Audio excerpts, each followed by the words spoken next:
Now that burp you just heard was in fact a burp, and that is also the way we are beginning this episode, with a burp. Okay, that's the way we begin the episode. The way we begin November. Welcome to the burp cast. The yo burp. What was it? What the fuck was the yogurt? It was yogurt.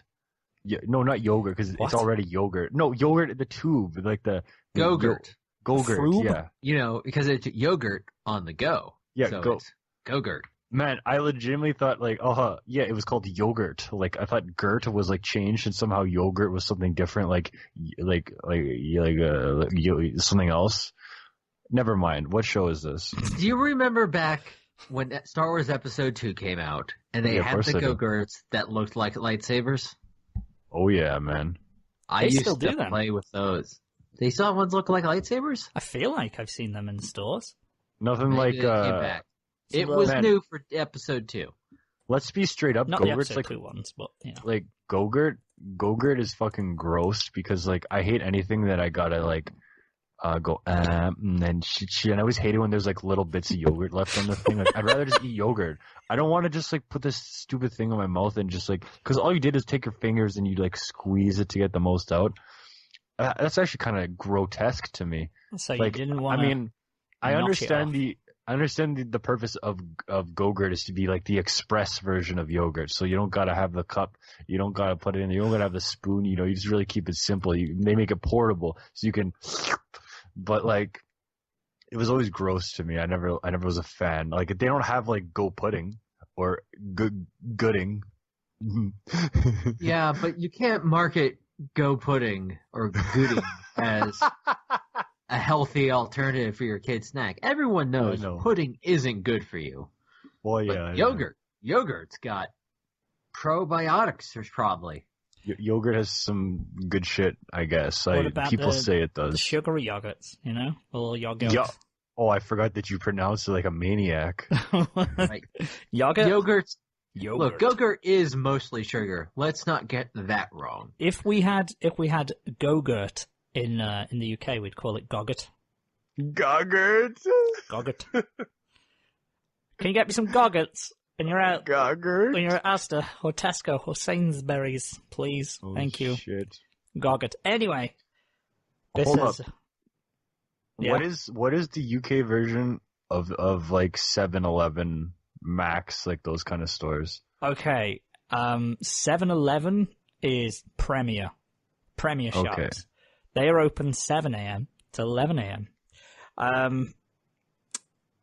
But they're not like. 7-Elevens always look like gas stations to me. Yeah, so. they pretty much like are, but like the corner store, like, you know, like that. 7-Elevens are gas stations. Oh, what's like a gas station chain?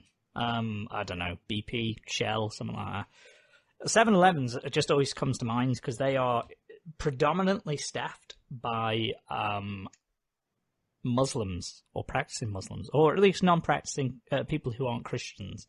At least in my area. I don't want to make that sweeping generalization. It's just because it's the only store that is open at Christmas. So if you need anything and you forgot anything on Christmas Day, you run your ass down to that. Imagine making your Christmas dinner from 7-Eleven, like getting some rotisserie hot dogs. Well, obviously you're not getting, you know, you're not going to forget your turkey. You're not going to forget your fucking potatoes. What if you did? Whatever, what if you did? Well, what if you did? You're an idiot then. You're going to go to 7-Eleven. Yeah. You're going to go to 7-Eleven. But like, it's like stuff like, you know, like drinks or, you know, little bits and shits that you know, maybe you've ran out of fucking corn flour or something. And you're like, but like you could have rotisserie hot dogs. You get some Old Dutch plain chips to lay out with probably get some ketchup, little mustard, maybe if you're fancy some Turens and happy, and there's your meal. Remind me never to come yours for Christmas dinner, if that's the case. Anyway, you should just come to America because we make our Walmart stay open so we can get anything we want because we're monsters to each other. I feel like that's coming in England. What if they had to keep Walmart open, but like the only people who want to work on Christmas and shit would be like cops and firefighters, so they have to work at Walmart on Christmas? They got to pull a double duty. Yeah. So they're like, shit, we got to keep Walmart open, so you guys, we'll have half of you guys do this and shit.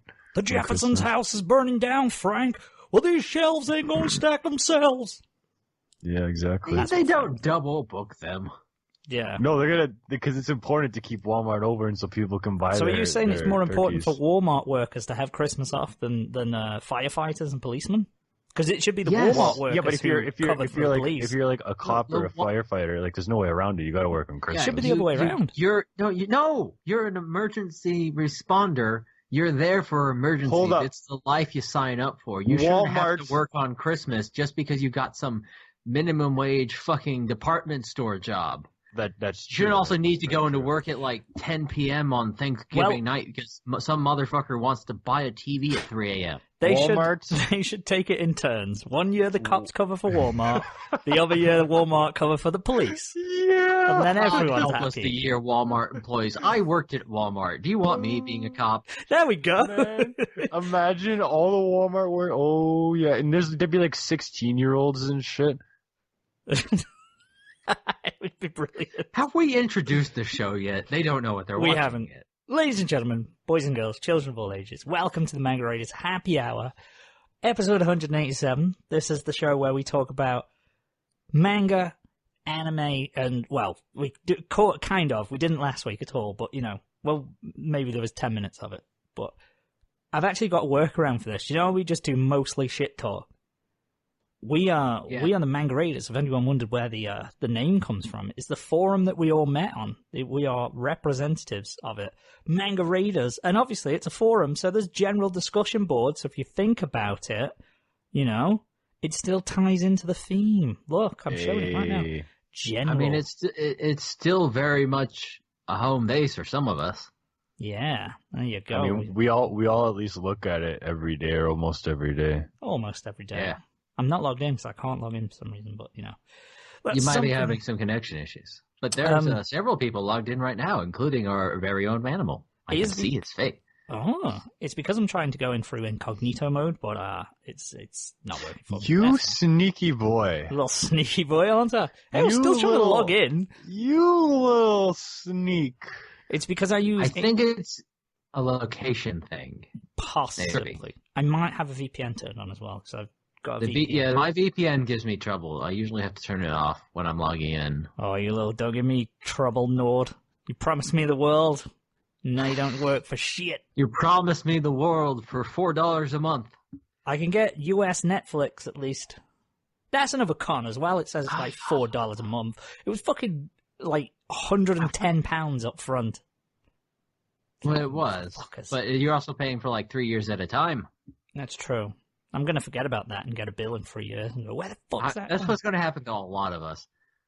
It's like, god damn, it sneaks up on you. It's like my water bill. I pay it every 6 months rather than monthly, and it'll just hit you in the pocket, and you're just like, shit. I should change that. Never, ever do. It's been 5 years. That's how the car insurance is. We're still introducing the show. That's true. Thank you, Corin, for keeping us on track. No, we're talking about Allstate. What we're talking about is who is here. My name is Simon, better known as Vacant. You can find me on Manga Raiders. Kind of, somewhere around there. You can find him as Vacant on Manga Raiders. There you go. Just so happens that I am Vacant. To my left is Manimal. You can maybe see him on Manga Raiders still. I don't know. You can find him as Manimal on Manga Raiders. Who would have That'll be changing soon, though. It's going to be Manimal Claus soon enough. Exactly. Oh, yeah, the Christmas usernames are coming around. Don't you think, just because I missed the Halloween name doesn't mean I'm going to miss my sacred Christmas name. You know what I mean? It's got to be that. And last but not least, you will definitely find him on Manga Raiders because he is a global moderator or senior moderator there. It's Corin. It's Corin, who you can find as Corin on Manga Raiders. He's globally monitoring my wages. I always knew it. Did I say global monitor or moderator? Yeah, you said... I think you said moderator. I wasn't listening that close. I'm just being an idiot. Oh, because I was like, did I just say something retarded, or are you just doing a bit? Global monitor. I am the global monitor of Manga Raiders. You better behave. But yeah, well, there's a bit of a peak in activity in Manga Raiders, actually, because of the NaNoWriMo. Maybe it's just because I'm actually paying attention to it for once, Cause I think maybe it's because you're paying attention to it for once. I've said it for years and years. you need 5 people to actually make a popular forum. That's it. You just need 5 people who will actually talk to each other. And that's all you need. Something I thought about recently, like sometimes we take for granted like how cool message boards are, because nowadays they're more dying out more than anything. But like, who the fuck has a good discussion or whatever on like Facebook or Twitter and all this other shit? Like, message boards are lit. Message boards are cool. Oh, that's not what Twitter or Facebook are for. You know, you go on there and you have memes. like, that's all they are. You think about how cool message boards actually are, though. You know, they're pretty cool. Get out there, join a message board, talk to people again. Don't just like at them at Twitter over bullshit. It's not, and well, more so like. Hey, Reddit. I feel like that's a personal attack here. Yeah, maybe it is. Yeah, like I hate Reddit. I think Reddit is a shit site, and I never look at it because I hate the way it looks. Reddit is fine for the subreddits. However, I will give a huge caveat: subreddits are inferior to forums. You will get the information post quicker.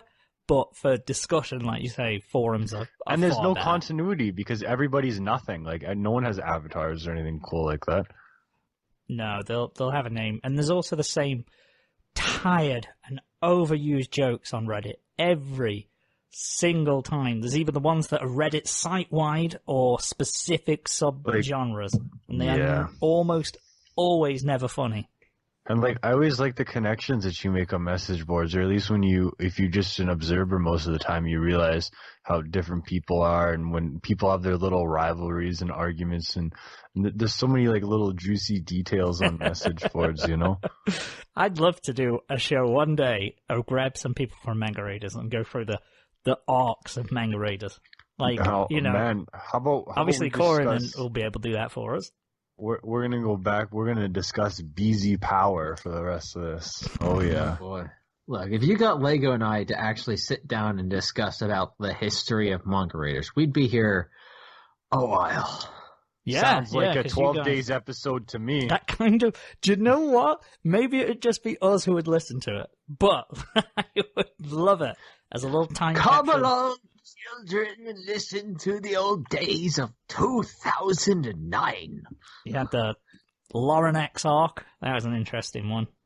The TOF and oh no, that was Lauren. I was going to say TOF and someone. They had beef. And it was Lauren. It's Lauren and blank beef. Message boards are juicy. Like, see what I'm talking about? Like, then there was like, the guy. Let's realize from a message board, we saw each other. We were there. It's very true. In a place because of the message board. You know how, like, if someone gets sued by, like, the population at large, it's always the people versus blank. Yes. It was the people versus Lauren X. It was. Well, sorry, Lauren, if you're still out there, but you were quite antagonistic. What if she is someone who listens to every single episode of the show? If she knew it existed, she might hate listen, I imagine, and critique it. I don't know. She, certainly like to. I suppose because Manga Raiders is very PG, very family friendly kind of forum, you know. So you couldn't really have what's known in the message boards as flame wars and all that kind of stuff, can you? You can't, you know. Some people have tit for tat, but you can't make it like the Kiss forum and get real juicy boomer insults flying everywhere. Okay, hey, don't say the B word. That's a slur. Oh, sorry. I forgot boomer is a bad word now. Don't you think that's dead funny? How it's now like they're saying, explaining the B word slur. Like there's publications who are coming out with that and like trying to make it on par. But the problem is, it's all written by boomers. Yeah. And the other problem is, they started saying that same shit about millennials first. Yeah, like exactly, like literally, like millennial is way like if anything is a slur, then it's because how boomer. Nobody ever uses the word millennial in a good way. They don't, except for like other millennials and potentially Gen Z kids. The poor Gen Z kids who completely got forgotten because at some point everyone above 25 just decided that everyone who was younger than was called a millennial. What are we? We're millennials. We're millennials. Oh, no, now I feel attacked. Hey, fucking millennials. Look, be a millennial. Be proud. Take it back. Yeah, okay. How How about we're just like different people and we were born at the same time, but we don't all just, do the same things, like eat fancy toast and wear like weird like glasses and have like a beard and shit like that and drink stupid craft beer. Like who the fuck likes craft beer? It's dumb. Hey. Okay, so as someone with a beard and drinking eats fancy craft toast beer, I don't like avocado toast. I'm not actually a big avocado person, to be fair. I thought you said fancy toast. And I was like, why is that a definition of like... He did say fancy toast. He means avocado toast. Right, I'm with you. I just loved how that was like a defining characteristic. I'm just saying, like, craft beer, is like the Rick and Morty of beers. You hear me? You hear me out? I don't think you can get that specific with it. And also, no, because craft beer started in the 80s. Technically, the craft beer movement was invented by Gen X kids, probably? Craft beer's gay, I'm just going to say. I love craft beer. It revitalized so many American towns. I'm a craft man. Yeah, but it tastes like bad. I don't like the aftertaste. It's expensive as well. It is expensive, but it's also where you get like all the good varieties of beer. Like don't talk to me about any of these hops. You're not going to get a Saison by Budweiser. I don't even know what the fuck a hop is. You just pulled that name out of your ass. A Saison is... Look, here's the thing. This is what this is what craft beer movement did, right? Is it took all the shit Europeans had that we didn't have and just started making them. Saison. Oh, okay. I spelt it right first time. There we go. Yeah. It is kind of just how. Yeah, but can I buy a cowboy hat, like a Bud Light cowboy hat of craft beer? Probably not. I bet if you go to Texas, I bet. Can I go to the Daytona Speedway, watch a NASCAR game, and have a craft beer hat? Yeah, you could definitely have a craft beer hat at Daytona. I don't see why you couldn't. What about...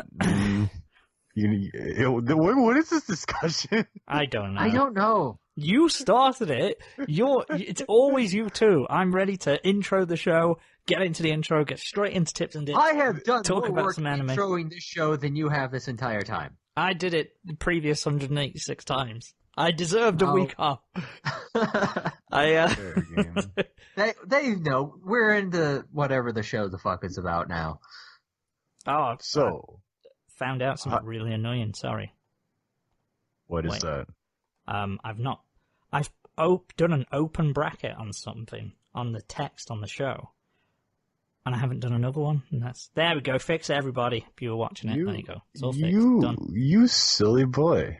Silly Billy. Anyway, let's get into it. Tips and dips. What have you guys been doing? It's now November. It is officially, countdown to Christmas sort of time. Well, it is. Everything's gone. Have you got any highlights, lowlights of the week that you want to throw out there, guys? Well, I guess I'll just get right into the juicy story here. You should, because I just worked a bunch. It's Manuel's story time. So I talked about this same garbage shed before, and I told you the tale of horror involving maggots, hornets, rats, all that. Yeah. We did it again today. And you went back to the same garage? Or the same shed, sorry? Garbage shed. Yeah. So it was one of the top 5 so far most crazy experiences, because I didn't think that when I started this job I'd be shoveling up baby rats. And where to begin? Well, of course it's a mess, but it was cold, so all the maggots died. So that was nice. There were no maggots. Oh. But so by the time you take the garbage bags out, it's gross because all the bags are eaten as well.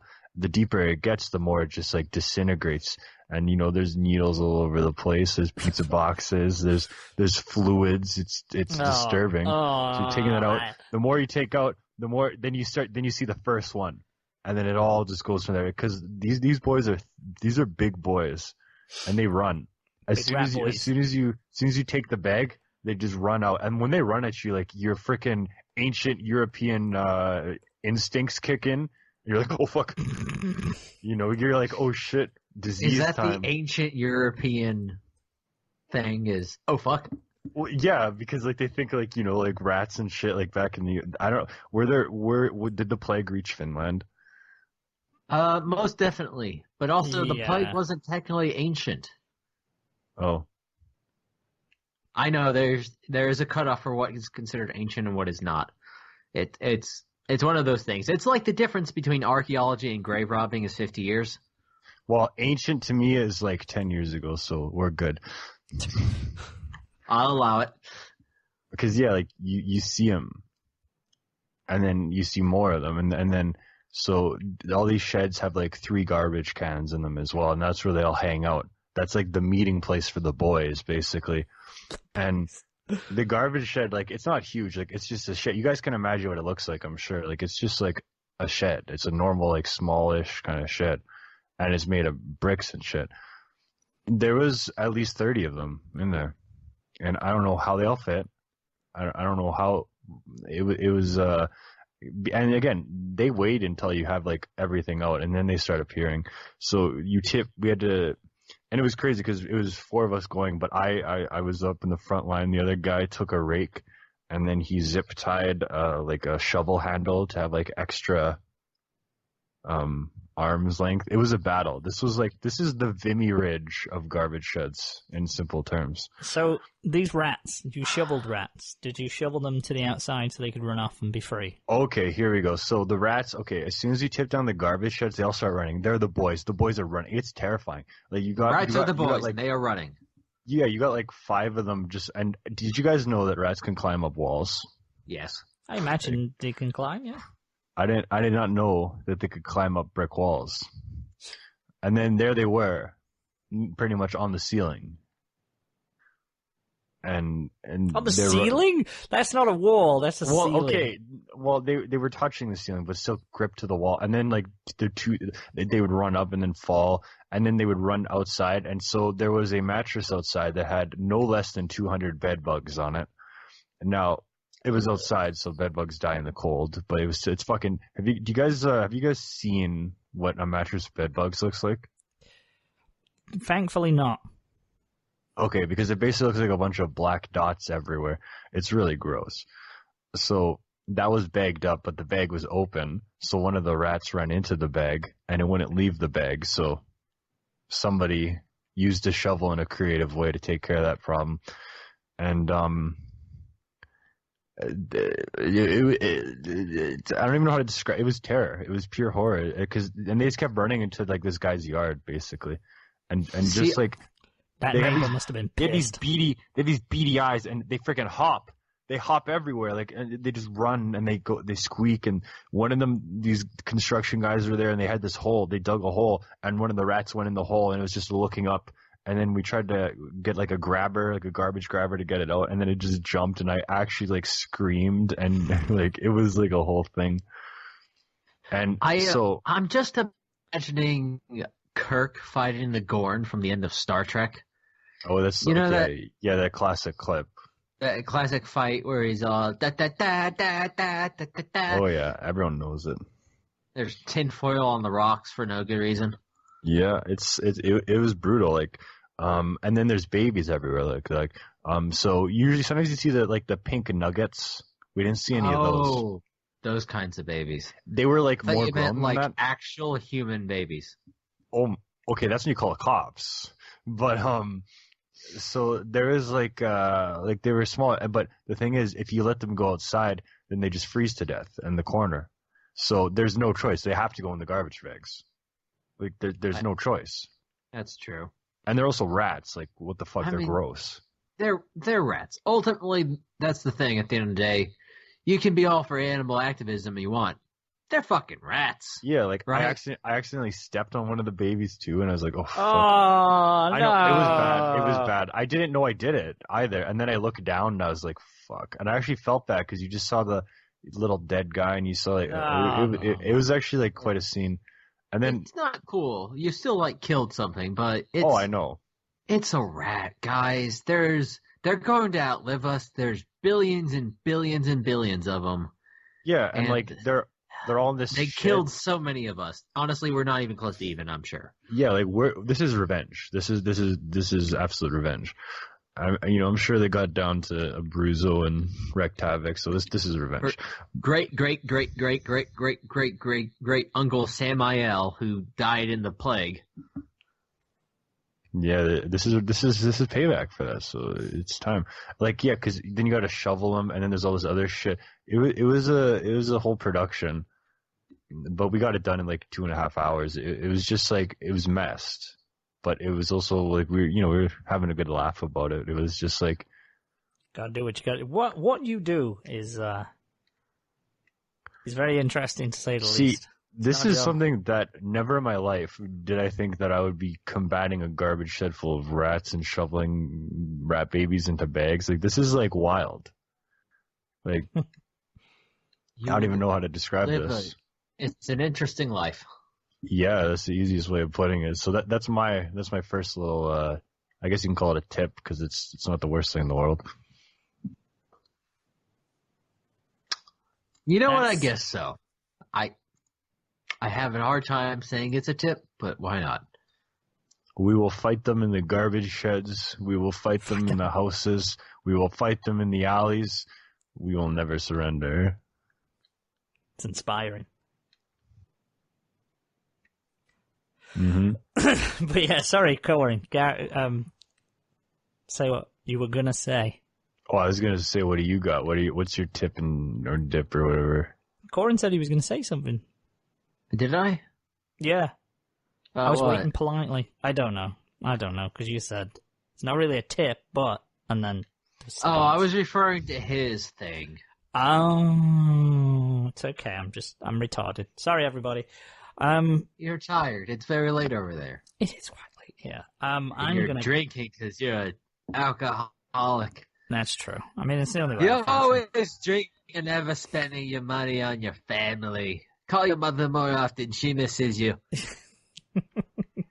Thank you, Brooklyn secretary. I appreciate it for the pep talk. I'm your Brooklyn mother.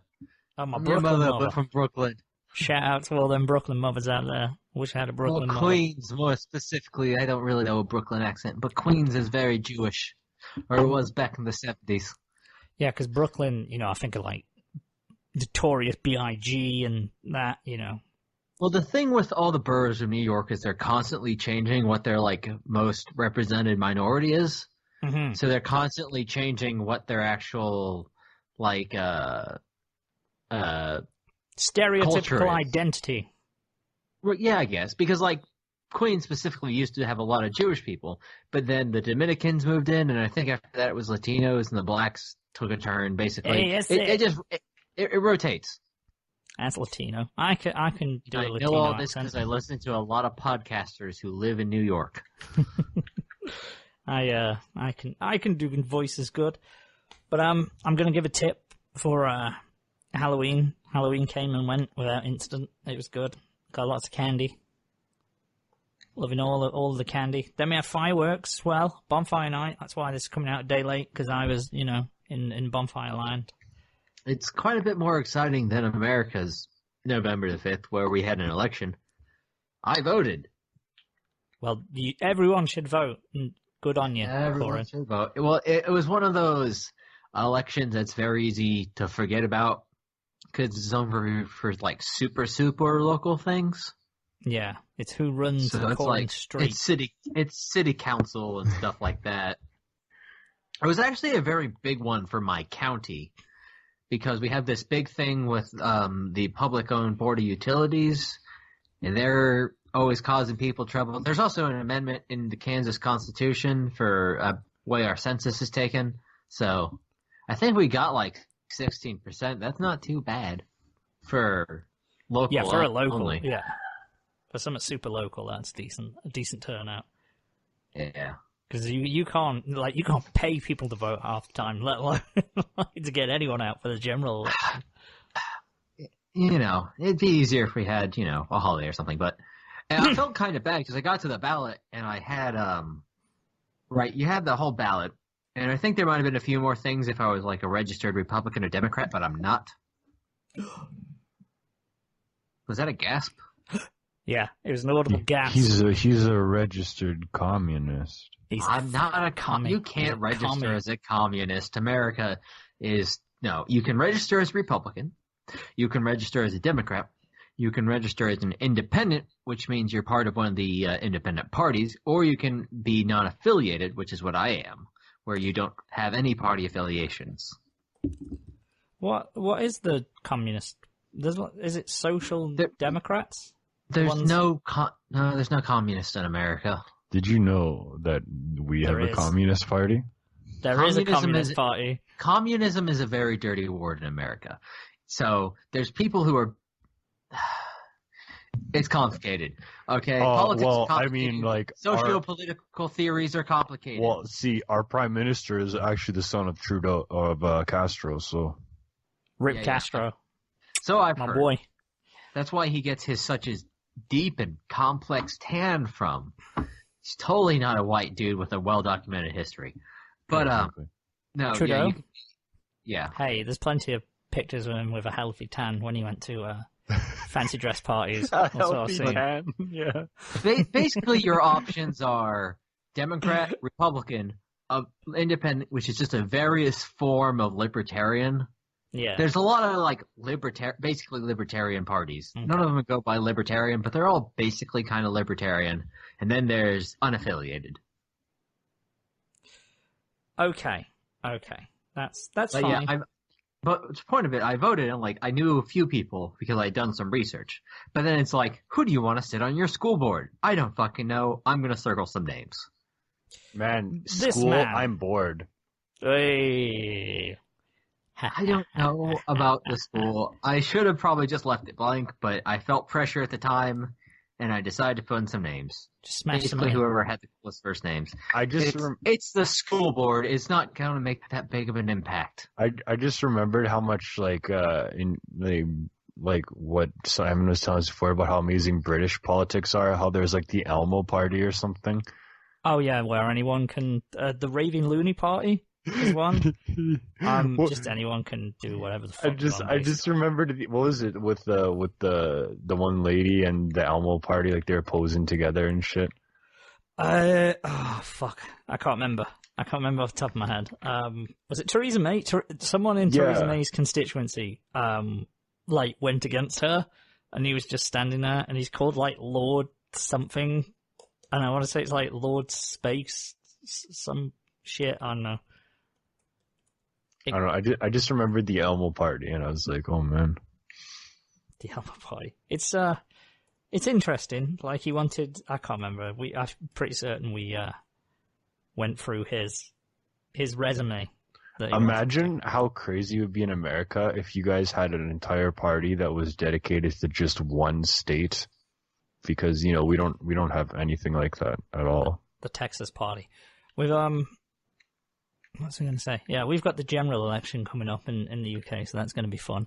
And then that's what makes me laugh. You'll get people on going back to Facebook and stuff, people who will post several lengthy essays about American horror stories or fucking Game of Thrones or whatever.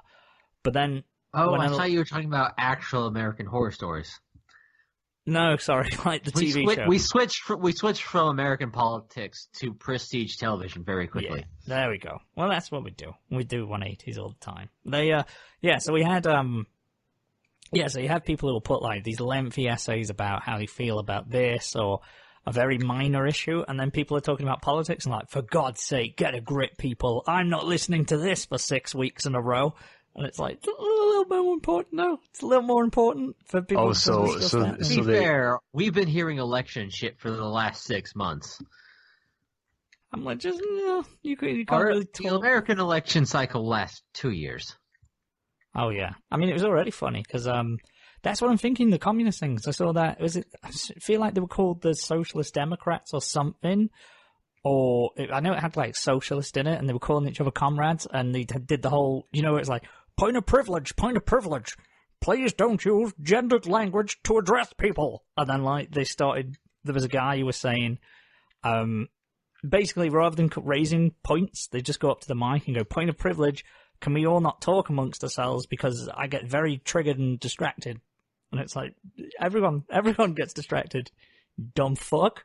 That's what happens if you're in a room full of people. It's not a form of like a mental illness or anything. That's just what happens. Sorry. But, yeah, I don't know. That was in the past anyway. I don't know.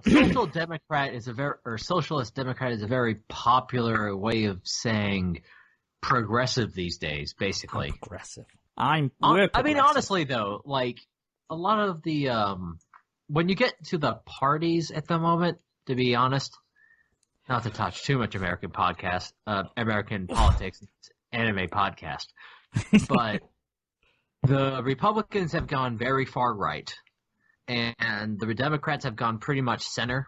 So if you're a progressive in the way is like, what if we just, a lot of it's just like, what if we just were a little bit more like Europe? You become a socialist. You're a left. Socialist is a kind of a new word to just say anyone we don't like is a socialist. Much like any young person we don't like is a millennial, tying it back. Fucking millennials. Yeah. Let's talk about something that is near and dear to our hearts now. Halloween was good. Bonfire Night was good. Halloween was good. Got a tip. I'm going to have a tip for NaNoWriMo. It's November. It's National Novel Writing Month. I'm partaking, which has reminded me I've not posted in about 3 days. I'm writing shit. Yeah. I thought in a way to bully myself into writing was to force myself to post. Or at least to write an hour a day, which I have done. I just haven't been able to post it on the forum because I've been silly. I'm like, shit, I ain't posted this. You're a silly boy. But I will. I guess I'll just have to dump it in one, or maybe break it up from where I remember I left off. Dump one. It's easier that way. Yeah, it is. Because I'm making like a new post for each day to sort of like add comments into. But then I'm like, I'm going to have like a master post at the top that just has the entirety of it. Because I don't want to go back, like, go back and edit something. I just want to have it, and then I can, because it's just the first draft, so I can do it. But it's fun to be writing, like, in that kind of way, and just giving yourself that hour and just going, nope, stop, put a pen down, and walk away, so to speak. But you said you were writing as well, Manuel. Do you care to divulge anything? Are you going to tease us with it? I posted a chapter of it on the forum. Emerald City Comics. It's a can you guess what genre of story it is? You'll never guess in your life what kind of story I'd write. Is it weird, slightly comedical slice of life? That's specific and extremely about me and people I know and exactly where I'm from. Yeah. It sounds about right. It's about weirdly specific about me and other is the people main I know. character It's not really a genre. Yeah. Is the main character essentially you with a different name? Yeah. Or you from a different time period of your life? It's actually him, but fuckable because it's a woman. Yeah, and obviously she has a classic. Well, I don't think it's actually a Finnish last name. I was just like, Yaki Maki. I imagine our dear Manimal might be very fuckable as a woman. He's a very pretty man. Oh, I thank you. Handsome boy. He's got a slight figure. He's got those big kissable lips. Mm-hmm. Kiss Molly's lips, baby. But my story is very much I'm having fun writing it because like for the longest time I haven't written anything. Like I had some other stories like Mango PI and some other ones that weren't very exciting. And then I was just sitting down and I was like, I'm gonna write a story, so I just started writing this and I was like, oh fuck, now I have an idea. And I think because I have observed so much and learned so much and just I just have a lot of things that I can express, so I want to do that in this story. And it's easy to write about what I know, and I take Write What You Know very seriously because it's like, it's my own personal, and I realized this when we went to Kansas and I wrote Post America, I realized that I do have something I can write about that's uniquely my own. Yeah. You know, I always thought, oh, it's boring if I write about it. Then I realized, oh, wait, no, I got something I can do here, you know, because I like those like specific things like that and things that touch on like really small niche details and shit like that. That's why I love shows like K-On! So much and whatnot, where they'll just do something random and dumb for like 10 minutes and you're like, hey, that's cool. Like I'm not going to sit down and write some great action story or whatever because I don't give a fuck. I want to write something. I want to write something nice like this. So I'll see where it goes, but it's fun to write again. Out, then. And yeah, since I've been reading the foundation books and actual novels, it gives me inspiration as well to write again. Yeah, nothing. When you're writing in like a prose form, writing actual novels instead of just like watching TV and reading manga really, really helps. Yeah, changes your perspective on it a lot. Nothing makes you want to write more than reading a book. I find it always think so. Like it might be with the foundation books, like the earlier ones. I'll read and then I'll be like, wait, what? Like I don't absorb the information as well, and it might be the actual books themselves or the way I read. I don't know. It is interesting because, like you were saying about writing a slice of life, something that's personal to yourself. It seems like it comes really easy to you, or at least easier to you than it would, like you said, action, for example, or like a classic shonen type style, or romance or something like that. I tried to write an action story once, and I was just like I can come up with ideas, but like actually writing it is just like, I don't know. Like in my past, I've done a action based series, and we've done that. Writing action is fucking hard. You know what the hardest part for me was dialogue. And back in the like 2008 day, I used to go on Word and like what the fuck thesaurus and shit. And then I would exactly. I'd get words like, instead of I wouldn't bet on it, I would write dialogue like I wouldn't lay a wager on it. like I just make it try to sound fancy because I was running out of ways to say the same thing. Do I need an umbrella? It's the school of trying too hard. Yeah, it isn't precipitating outside. I gotta find one of my old scripts and we can do a reading of it, like how we did Thoughts Road Trip around the world. We did an action one. It was the Bionicle Road Trip. But it's interesting to me because I've obviously I've had a go at different styles and stuff, but I've tried to do something very similar to what you said, where I made I took the idea was to take stories from when I was in high school and dumb stuff that we did in high school and sort of dramatize it a little. So it was all very, very grounded in in reality and just my past experiences, but, make it a bit of flair to it, all that kind of shit. Mm-hmm. Flesh out characters and all that. And I wrote a bit and it was just fucking unreadable. Like I was trying to make the dialogue so close to what I remembered and how people spoke and stuff. Essentially, some people are just changing names, and it isn't readable. It's terrible. And I always found it interesting. Like real life isn't readable, right? You don't want to read real life because we're full of filler words and dumb shit and side tangents. Like just right now, but. You wouldn't want to read a transcription of our episodes. It wouldn't make no goddamn sense. Are you saying no one would want to read this? That's great. Turn the captions on, people. Yeah. But I've been thinking about this today, actually. Funny enough, because you are familiar, at least somewhat, with the YouTubers Rhett and Link. Yes. Right? They've kind of been around forever. They've made big names in it, That's how they make their living. But recently they wrote a fictional novel, which was heavily couched in their own upbringing in sort of rural, I think it's South Carolina, the South basically, and how they've been, throughout this week so far, have been airing parts of this little short documentary they made about them revisiting their hometown where the novel is based on. And the characters in the novels are kind of based on their own childhood, but they added shit and stuff. But basically, they're saying they took the interesting and unique parts of their own memories and kind of spun a book out of it. Yeah. And arguing about the balance between setting it on ourselves and making things up, basically. I'm with you. Is it something that sparked your curiosity? Would you like to give that a try? I was thinking about it because they were specifically talking about places they would go into the woods and they had this big tree they thought was really cool as a child, and they made it a focal scene and setting in the book. And I was thinking back to my own childhood of like running around the countryside with my brother and like, you know, the specific spots. Like there was this old like tree that was collapsed over a creek, and there was like a collapsed dairy barn I remember we would play in. Mm-hmm. It's things like that. You can take those ideas. They're not good as they actually happen because real life is often boring.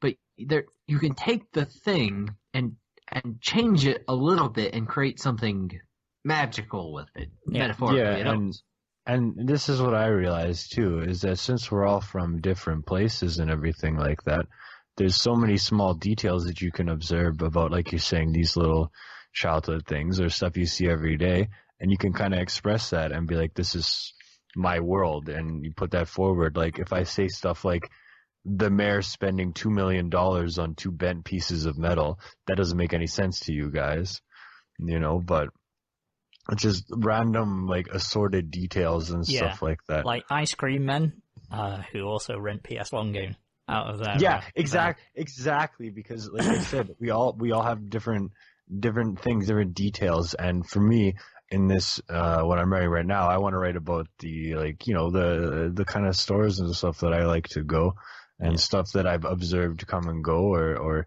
and not be like super specific, but just take these kind of ideas because it builds an image of my world, you know. It does, and you can take.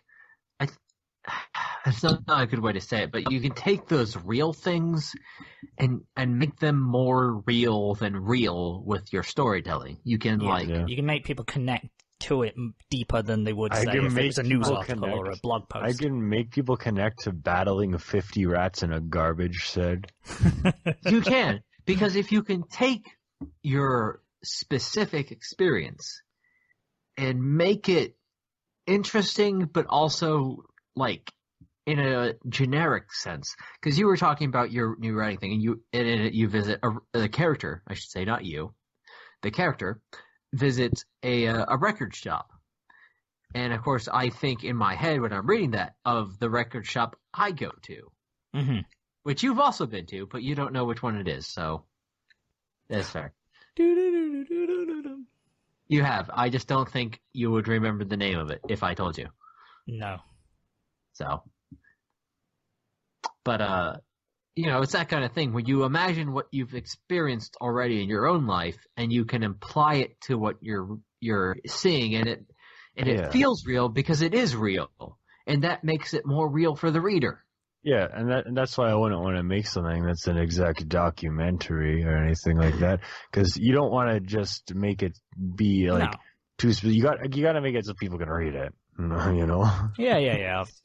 Like you say, there's you obviously need it to be entertaining, but there was little things like I remember the Mango PI stuff. Like I loved, like there was the, you know, it was a sort of silly premise, like the secret agent the PI who's gonna get him a girlfriend, and then the guy who hires the plot of Mango PI is the main character hires a rejected secret agent on Yahoo Answers to help him get a girlfriend.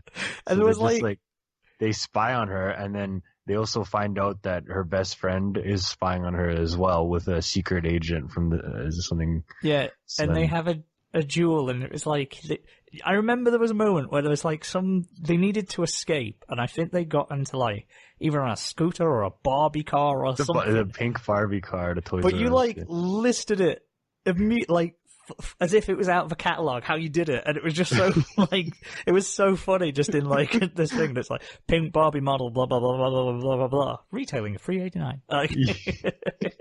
I love that little detail. Like saying that was a quirk of your writing, and I enjoyed it a lot. That's what I like. That's why my favorite animes and stuff are slice of life. That's why I like K-On! and K-Phonium and shit like that. You know. That's why my favorite animes are shit tier shonen, and that's what I write. And that's why you're right there, because that's what comes more natural to you. Yeah, it's easy. Like you say, obviously dialogue and stuff is interesting, but I don't think we've ever. That's because Vacant grew up in the fighting pits of Stoke-upon-Trent. Oh yeah, he grew up battling in giant like fucking pottery in the Pottery Banks. The Midlands of England are far more interesting than anyone ever gave them credit for. It's a well-kept secret. There is, there's some interesting shit from here. But obviously, London is the hub. People see. To be fair, but big cities. One of my favorite London YouTubers recently reported about the really good time he had at what was the theme park you worked at? Alton Towers. He talked about the really good time he had at Alton Towers around Halloween. Yeah, they do the scare fest. And it's cool. You could have been that kid at Alton Towers, putting him on that roller coaster. You never know. Could have been that guy who. I found a video from. I know this is like super off tangent, but who cares? I found a video that we kept under lock and key when we were there in 2008 because it would have got us all fired.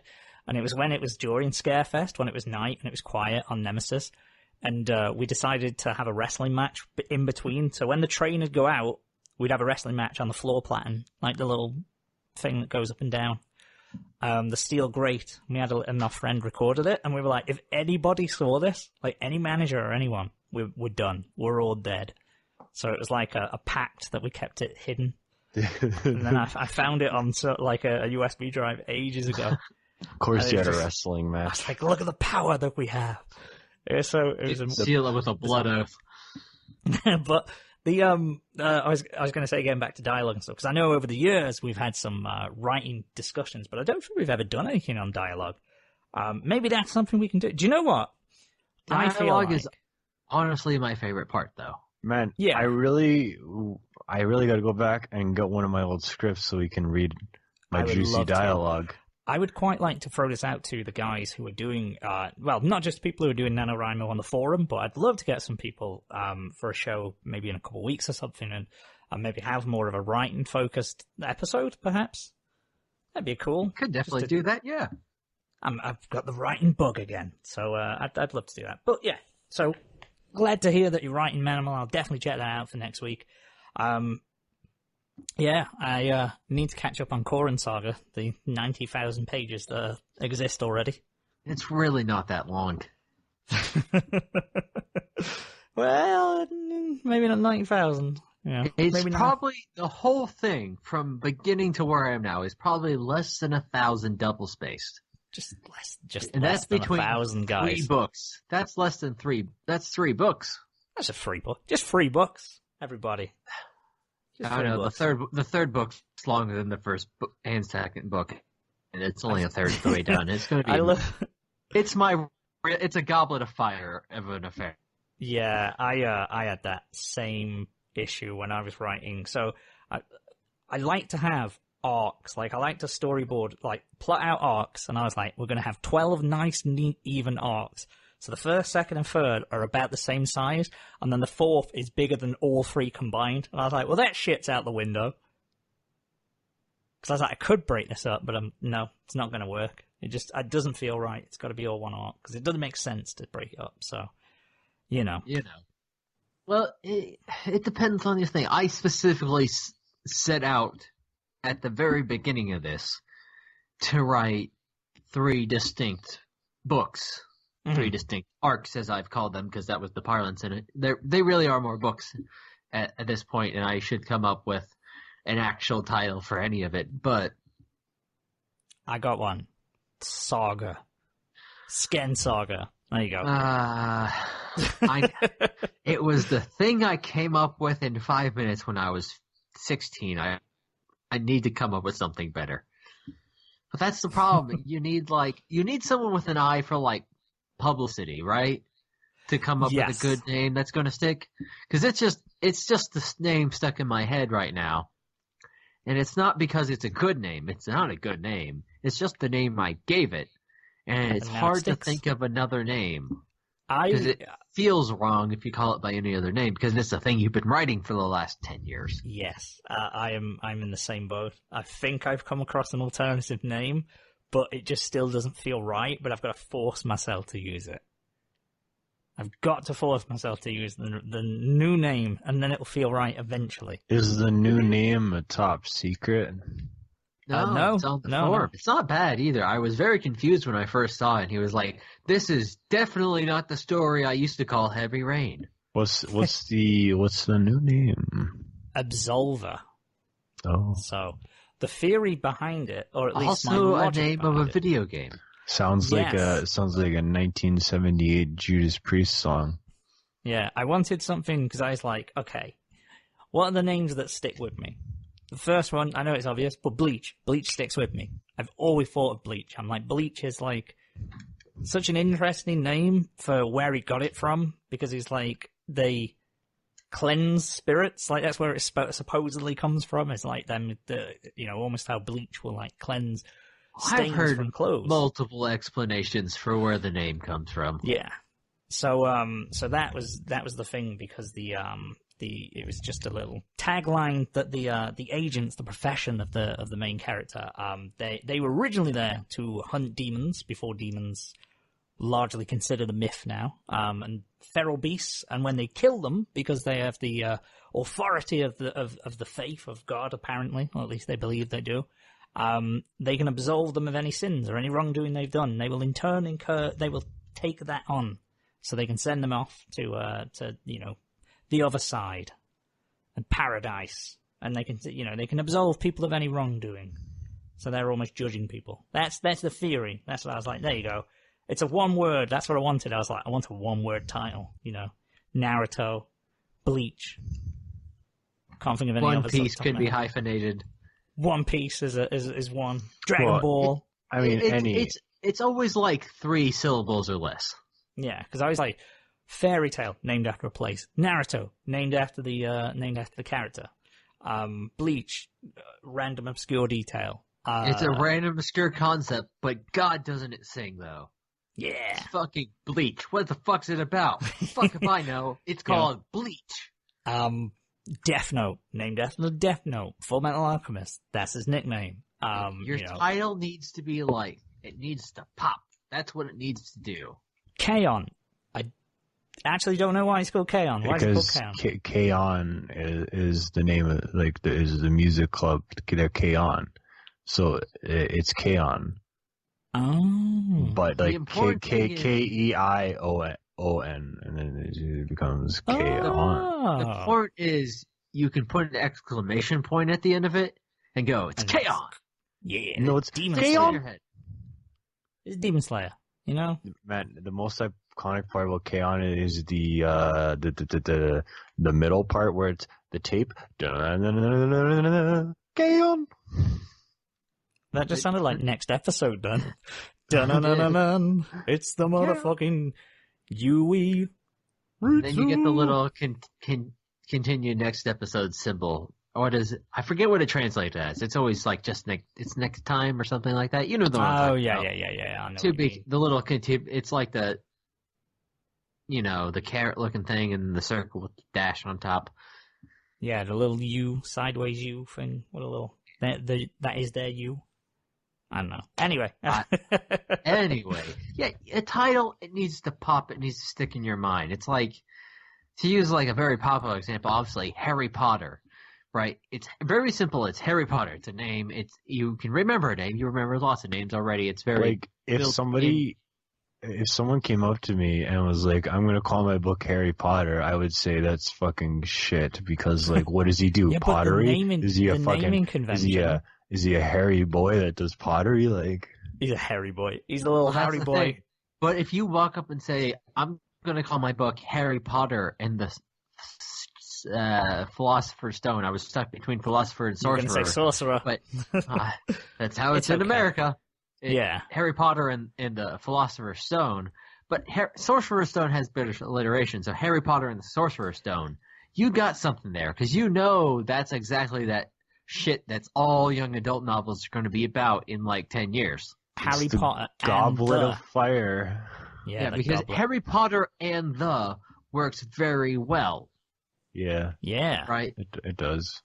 I used to love the Gaunt's Ghost books, because it's just the Gaunt's Ghost series, but then every book in it has like has a title, and he has some of the most badass titles in the world. Like Sabbath Martyr, Only in Death, War Master. They're all fucking cool. Exactly. If you can get a more generic name, again, like Harry Potter, it doesn't have to stick in the mind as much as long as you can come up with a badass subtitle. Yeah.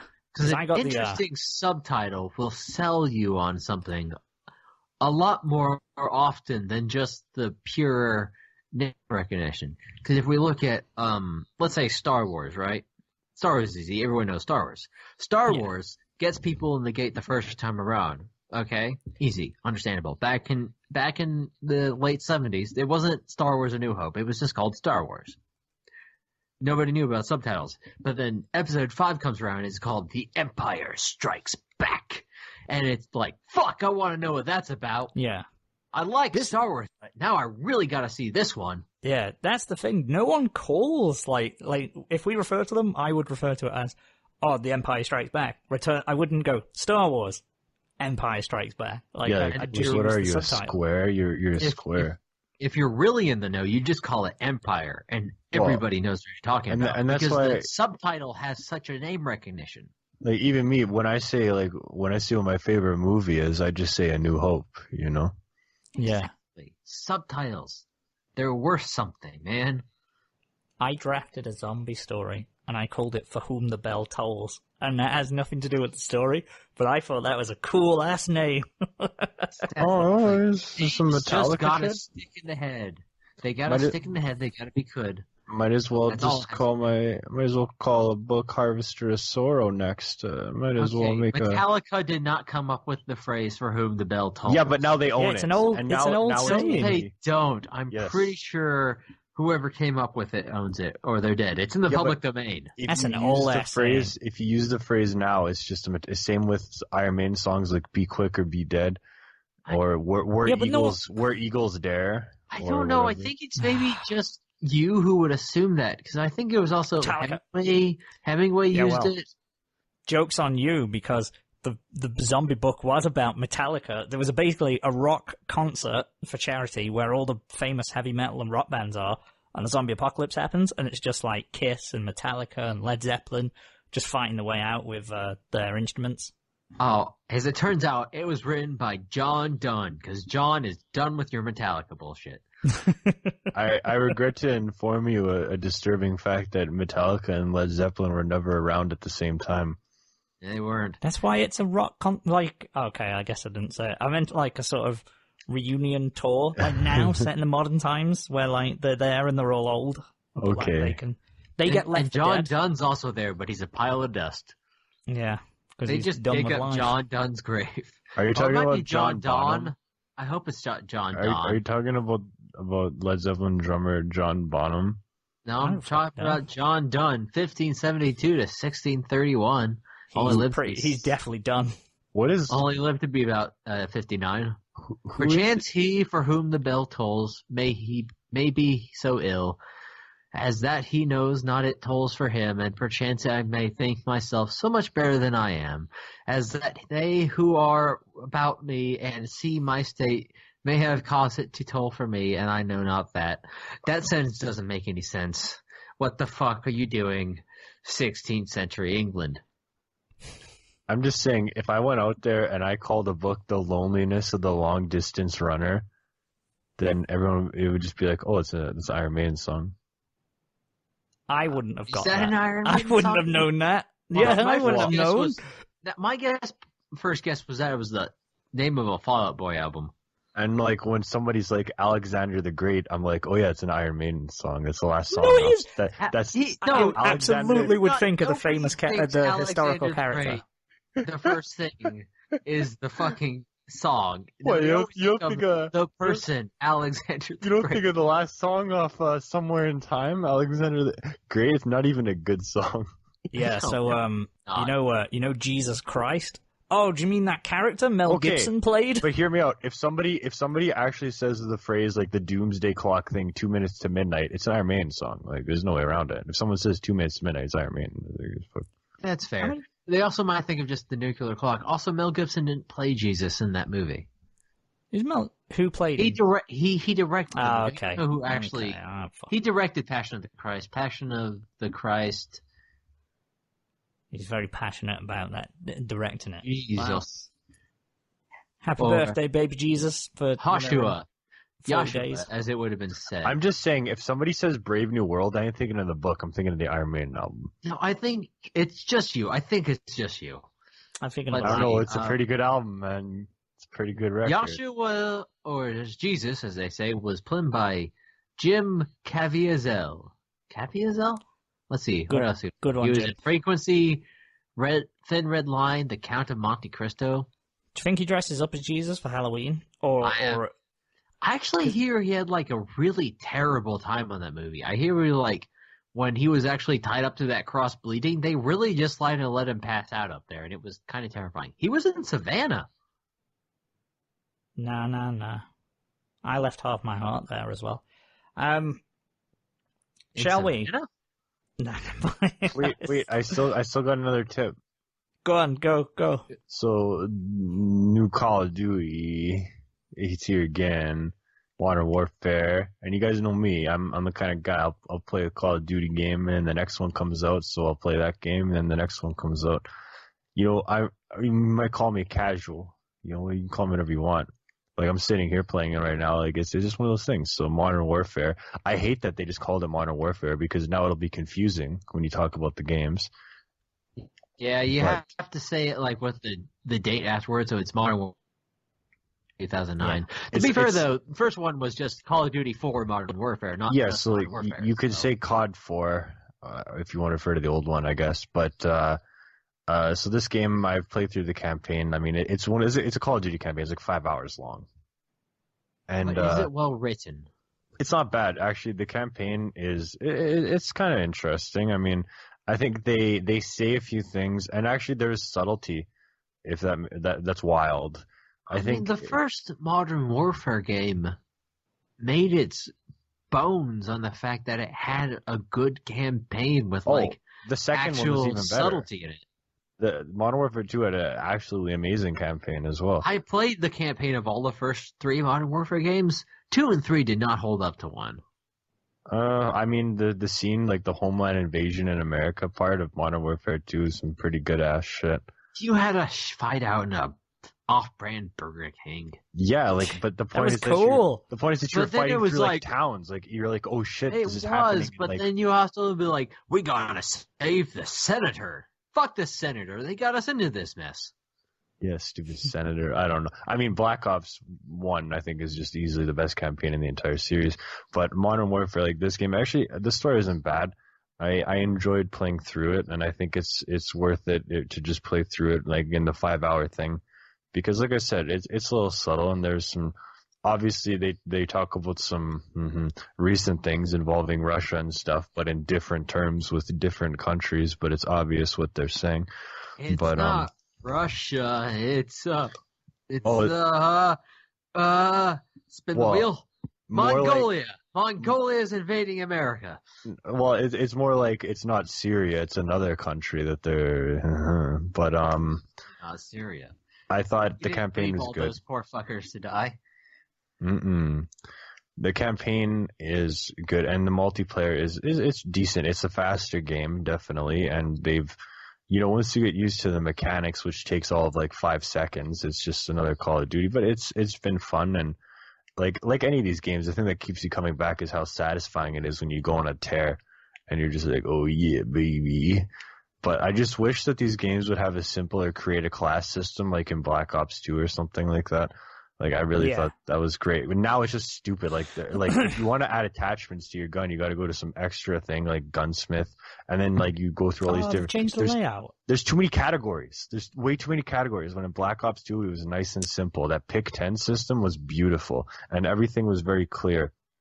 But in this game, you go to Gunsmith and on fucking WWE. But back in the first Modern Warfare, because I had a ton of experience playing that game. You gotta pick one perk. You gotta pick 2 gun attachments.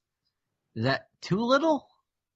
Well, I think three perks and 3 perks and 2 attachments is fine. 2 attachments, yeah.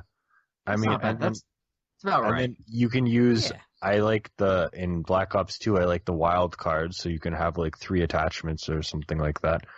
And you always had the perks to have 2 primary weapons or something.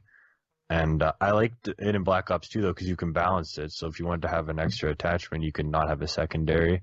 And they did this in Black Ops 4 as well. And I like Black Ops 4. I had a perfectly decent time playing the game. I thought it sucked that they didn't have a campaign in it. I think they could have at least thrown something in there.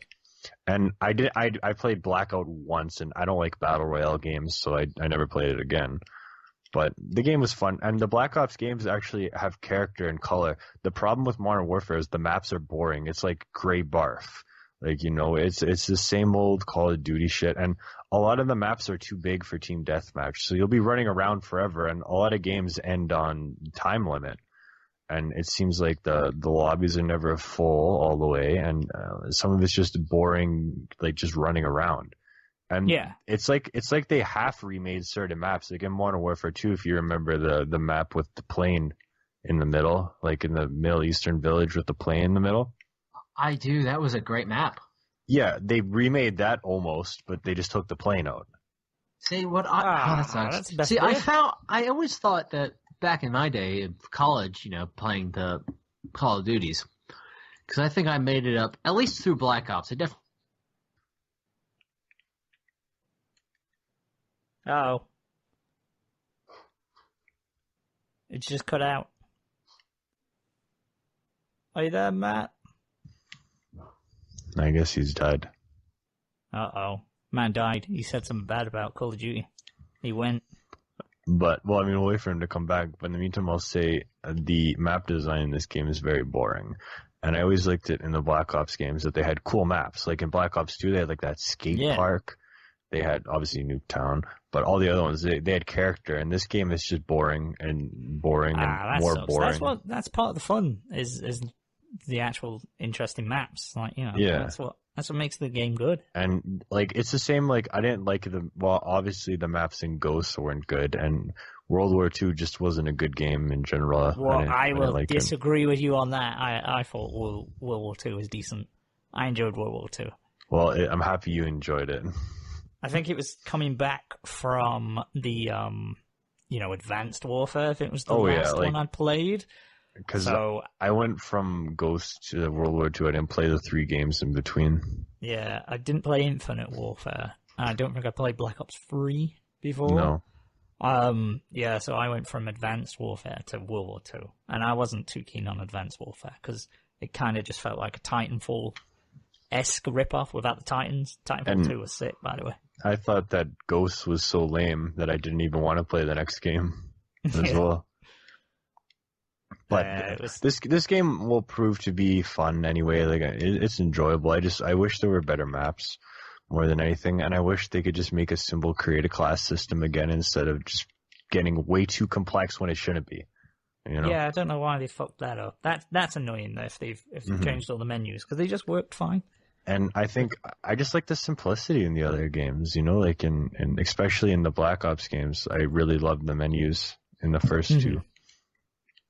And I think the layout was way better than this, but you know that's how it is. So it's fun anyway. So it'll be enjoyable. I'm definitely getting Call of Duty.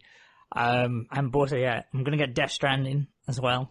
The Kojima game, which hasn't had too many favorable reviews from what I've heard so far. No. But you know, I'll play it. I'll play through it, see if it's fun. I don't expect it to be like, you know, to offer a huge amount of replayability, but you know, I'm just looking for something with a semi-decent story. Just something to hold us over for a little bit.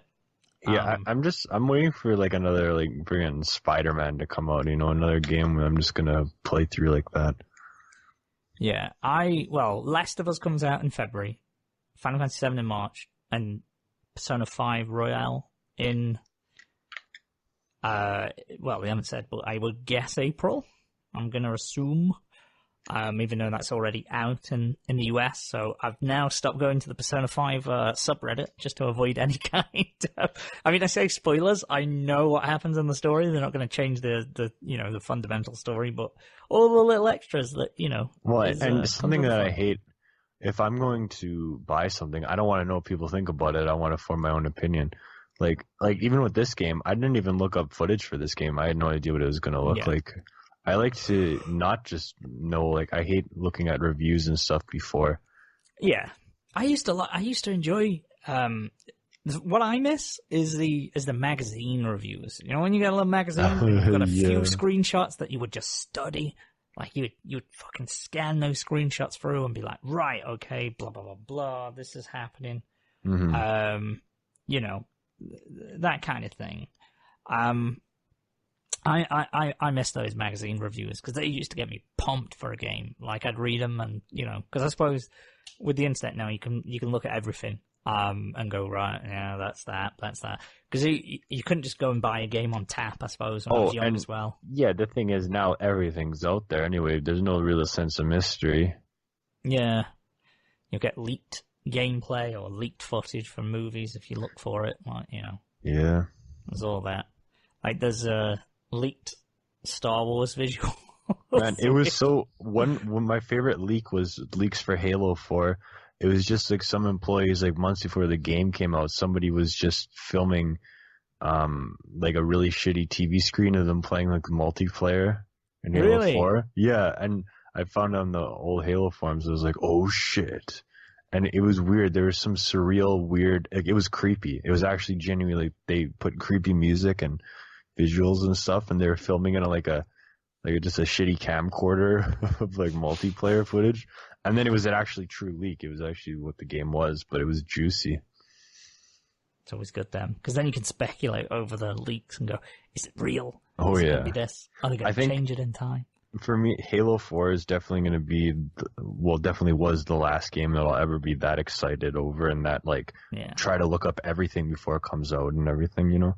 Like, I do like a weekly search for Final Fantasy VII. I'll tell you one that's, what was it? Oh, I totally forgot what I was going to say. Sorry there, man. And that's it. A dip. I've got a dip. Oh, yes. For, speaking of leaks, dip for the potential leak design of the PS5. Have you seen that thing? No. Is it like a boomerang controller level of ridiculous? My God, that's a dated reference, but I understand. It is a V shape. So it's a big. So you know the original Xbox was like an X shape, obviously. Let me see if I can find a picture of it to send to you. But yeah, it's this weird, big fat V. It almost looks like a fucking engine of some kind. It's so bizarre. I have an image here. It's I'll be fair. It is the development kit. It's not or allegedly what the development kit they sent out to people looks like. I've just posted it. I've just sent it across to you. But you can. Do you know what I mean? How it's sort of like a fucking weird engine.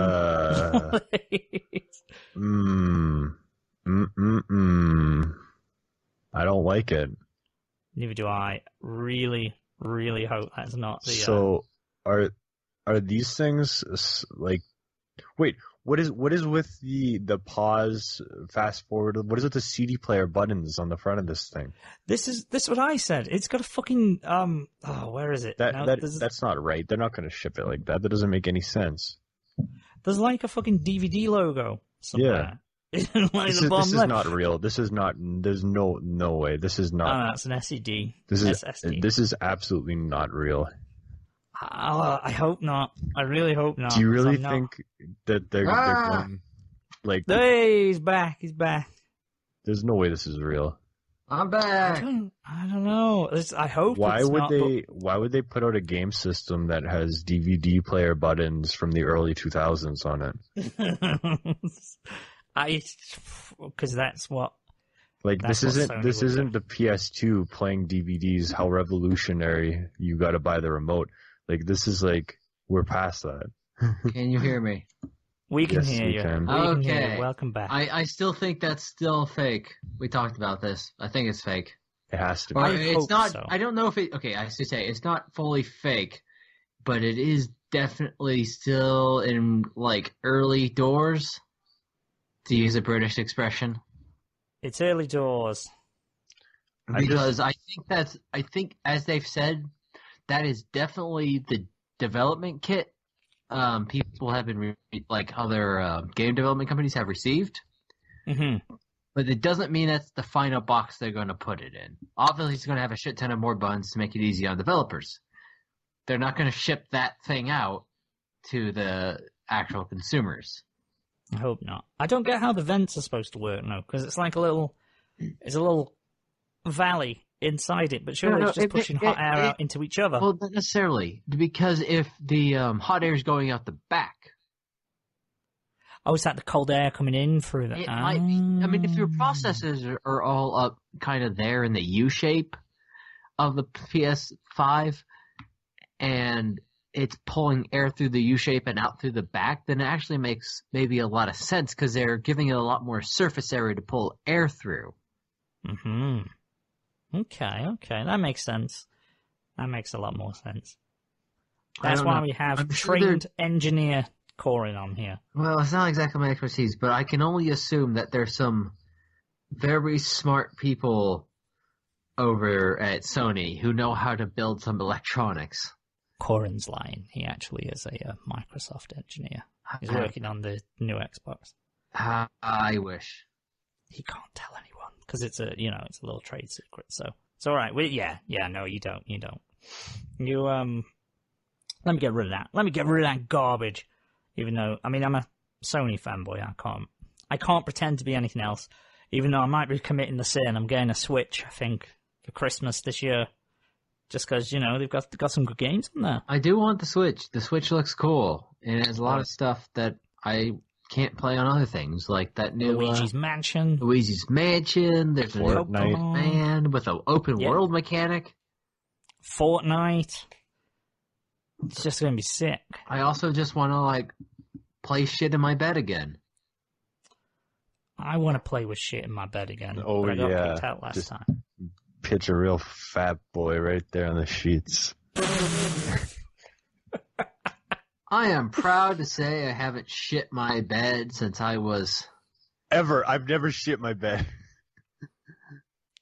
Okay, I should say I shit myself in my bed. Okay. But I guess I don't know the time I've shit the bed. You know what I mean? Yeah, okay, yeah, sure. So This is a fun topic. Is the new episode title... Did you say pitch or pinch? Did I gonna pinch a fat boy in my sheets or something? Pinch a fat boy in my sheets. No, it should just be called Pinch a Fat Boy. Pinch a fat boy. Oh, sorry, get it right. Pinch a right fat boy. No, I think I said pitch. Pitch a right fat boy. I think Pinch a Fat Boy, though. Much better title. Just pinch a fat boy. Find yourself a fat boy. Pinch him. Just pinch him real hard. Just give him a little pinch. Give him a little pinch. Maybe this will start a new craze. Everybody out there, we want you now to let's get this hashtag trending. Hashtag pinch a fat boy. I want you to find a fat boy and just give him a really good pinch, like not a malicious pinch. You don't want to do it maliciously. Sort of an old doting aunt kind of pinch, a little beep. Yeah, like on the cheeks or something, not like under the biceps. Don't pinch anyone on the cheeks. That's embarrassing. No, pinch him on the cheeks. Yeah, give him just like a little arm pinch. Just like, hey, here you go. Hey, no, buddy. Have you? Do you remember the thing like when you were in high school when they used to do it was called a cow bite? I don't know why, but it was like you pinch someone on the tricep, like if they've got their arm there, like on the back side of their arm. Yeah, that hurts like a motherfucker. I'm kind of doing it now. No, we didn't. We never pinched anyone. I don't think in high school. We played a lot of a game we called Tossing and Slut. Of what? Sorry, Tossing and Tossing Slut. a slut.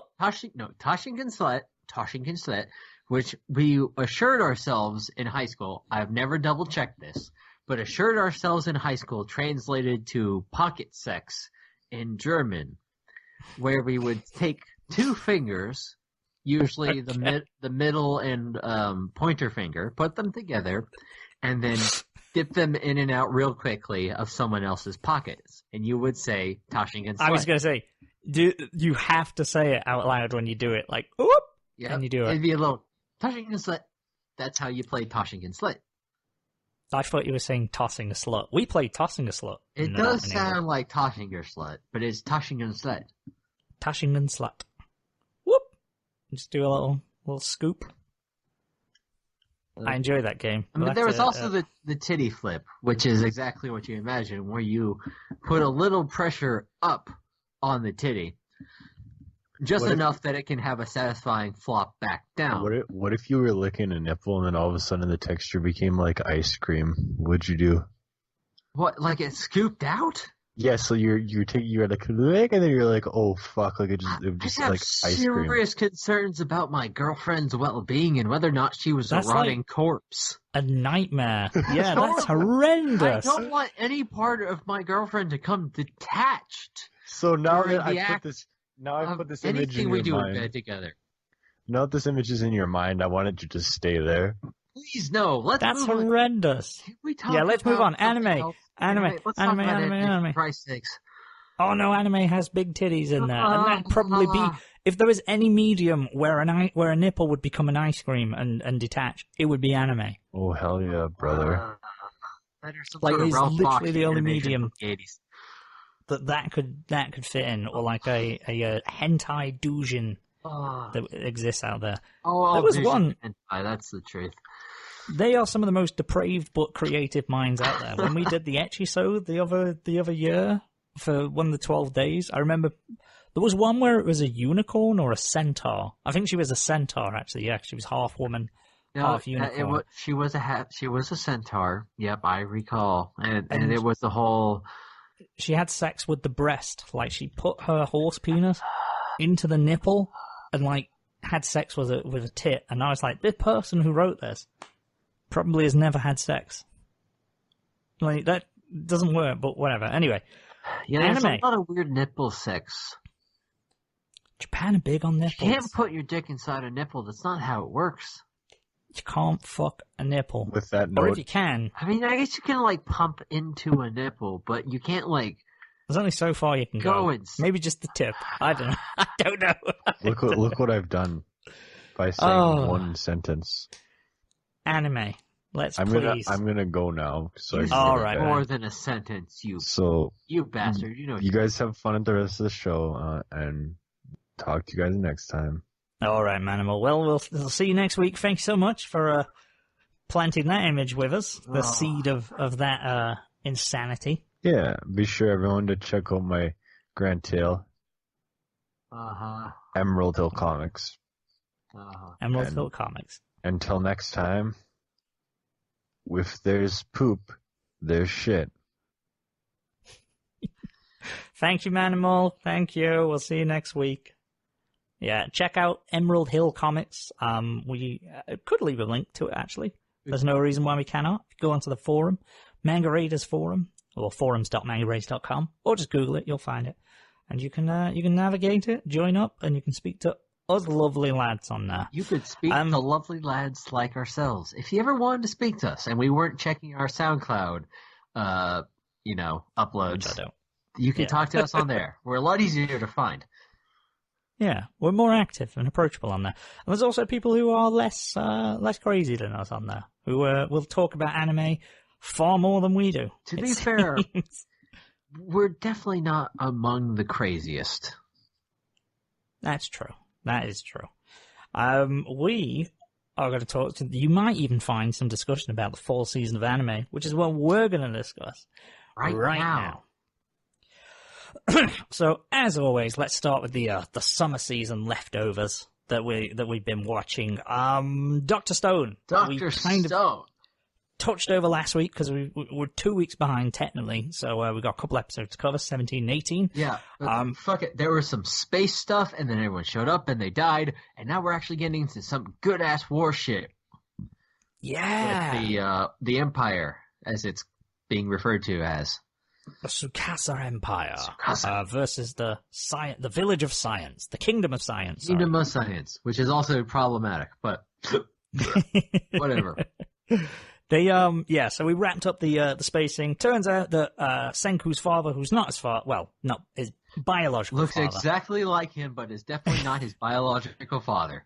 He decided he's the one who originated the 100 Tales. He sort of made the village because he knew Senku would be revived one day, so he thought this would be kind of his gift, his final gift to him, because he said he was going to bring him something back from space. And I suppose it technically is from space, because they went space, come back. They came back from space, and they all died horribly. They all fucked a little bit for, in 2 years, and then they all got fucked and died. Yeah, and it turns out, likely, Byakuya, Senku's father, didn't have any descendants directly. It didn't seem like it. It doesn't seem like it, but also there was a lot of kids running around that weren't necessarily shown. And also, you need a base amount of, humans for viable, sustainable society, which makes me wonder, but, hand-wavy... I forgive it, yeah. And I was going to say, because you saw, 4 children. Stuff, yeah. There was, 4 kids. You would have bad issues. I think there is a minimum number of, of a single species you need to keep from having terrible genetic disorders. Yeah, them 6. Them 6 needed to, I suppose, I get why. I give them the pass for it, because if they went into it and they were like, okay, if they were, because scientists, you would think, would approach it pragmatically, and it would be like, okay, the 6 of us will interbreed, then obviously you interbreed with my children, and it's a very, kind of, do you know what I mean? It would have to be very Nazi Germany for a while. Yeah. To get everyone right. But I get why they glossed over it. Obviously, they were in the International Space Station, but it makes me wonder if, because obviously, they started on, a random remote island, which is why they didn't have technology. And some people died of pneumonia very fast, because pneumonia sucks, and if you can't just, fix it. And then 2 of them probably just died going to the mainland. Yeah, it seemed like it. That's certainly the impression that we got. They never come back. Right. That or, who knows, maybe they made it to the mainland and they figured out how to unfreeze a few people, but not enough. It's unclear. That was one of the things that was going through my mind. I was like, we never know that we may come across a village, that's at least there in the plot that they could go, maybe they went over and, started a small family, or I don't know. They left it open for another settlement, which will be interesting down the road, because there was definitely 2 burly Russians trying to row their way to safety. Yes, there was. They wrapped all that up, so we've got the back history and why the village is there, and then of course Gen appeared and told them about Tsukasa or I can't remember his name, Tsushima. And then a bunch of truly fucking burly blokes showed up, and they were all like, oh, look at the caveman with his caveman spear, and you look more like a caveman than anyone else. They were henchmen straight out of Fist of the North Star. They were super henchmen, and they even had fucking caveman henchmen hairstyles. So, they look like punks or something like that you'd see in something. It was ridiculous. But they also introduced a new dude whose name I forget, but he had this fancy spear. All I know is Gen refers to him as a Chan, which he refers to everyone as Chan, but you know what I mean. Yeah, Hyoga or something? Yeah, I can't remember if that was a spear or him. Yeah, we're not to that point yet. But yeah, he had a spear. A weird spear. So can you, because I was confused when I was watching it. I watched it when I just woke up, so I guess I didn't have all my wits about me. But the spear itself doesn't move, does it? Because he had a very specific technique where they would lose track of where the spear was going. So it had a cloth on the end. I think it comes down to some weird Japanese spear thing. But basically, it's a regular spear, but it's there's a bamboo piece of bamboo around it. So when he spins the spear at its base, on an axis with his right hand, it causes the spear to deflect around the bamboo, so it's actually the spears itself is spinning while also going forward, which makes it hard to predict.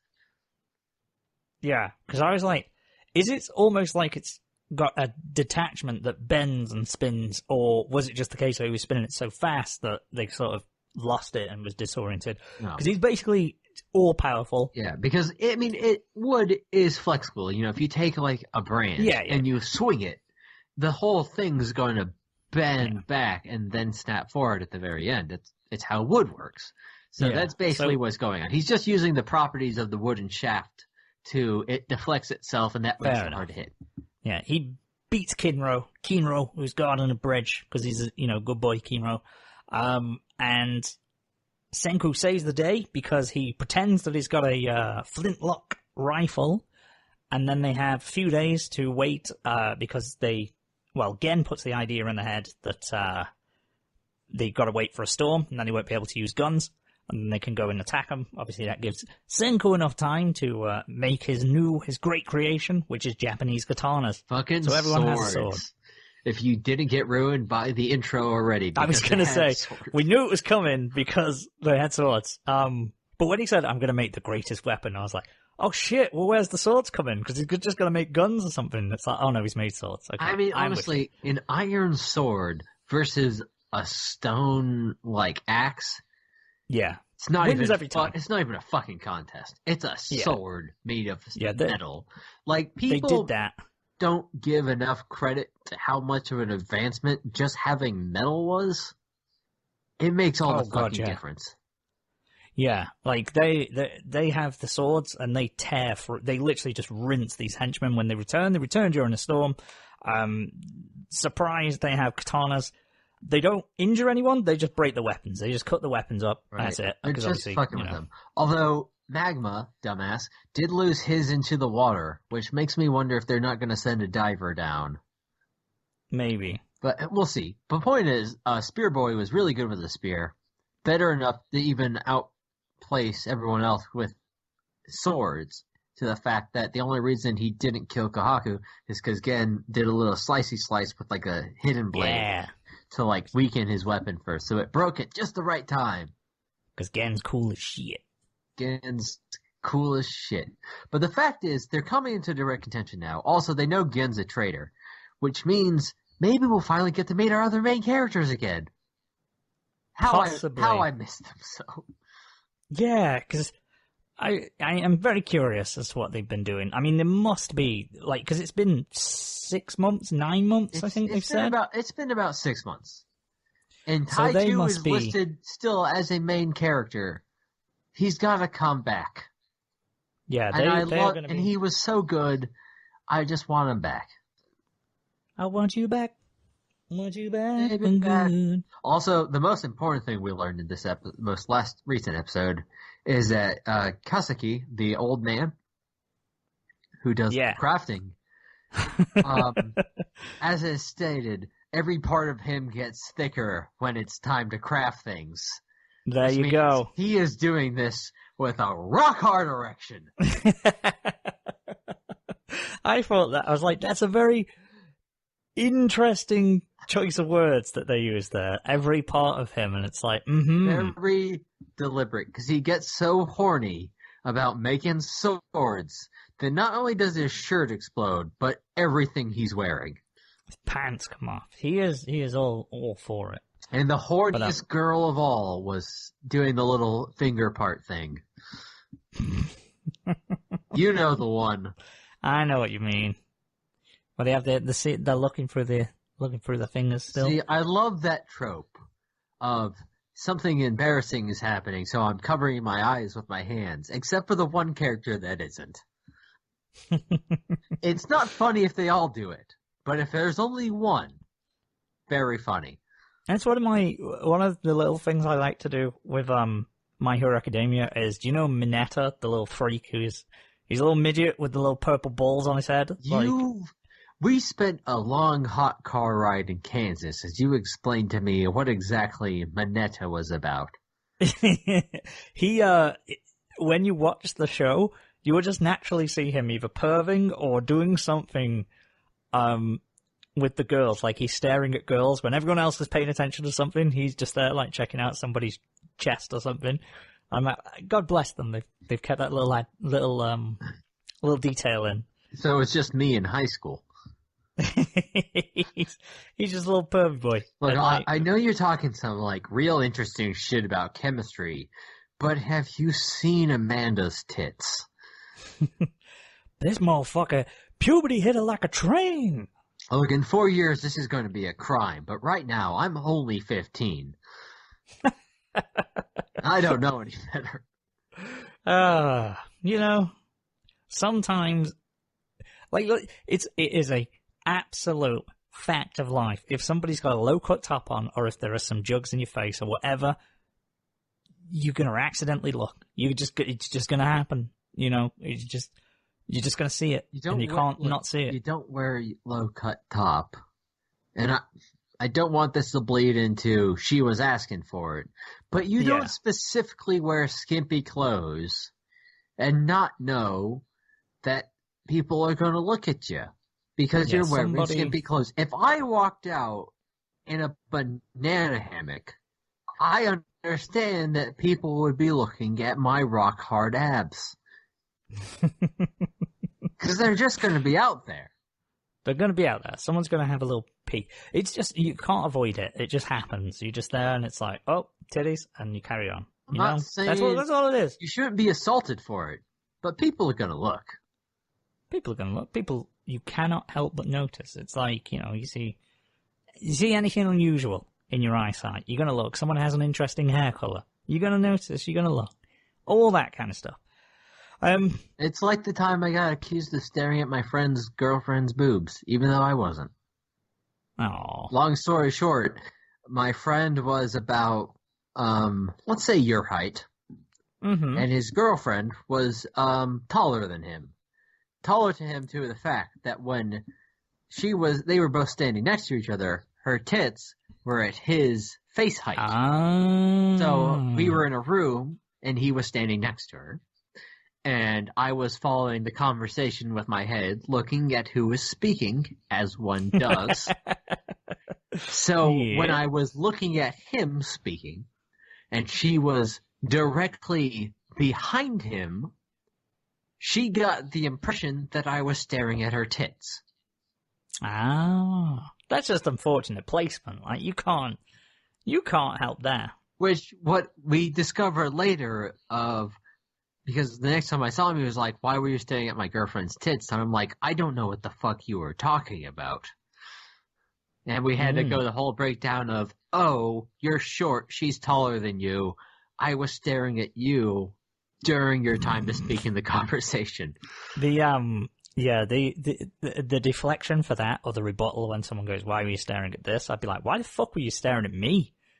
Because the only way you noticed that where I was looking is as if you were fucking paying attention to me, and that's pretty weird. Just saying. You need to leave me alone.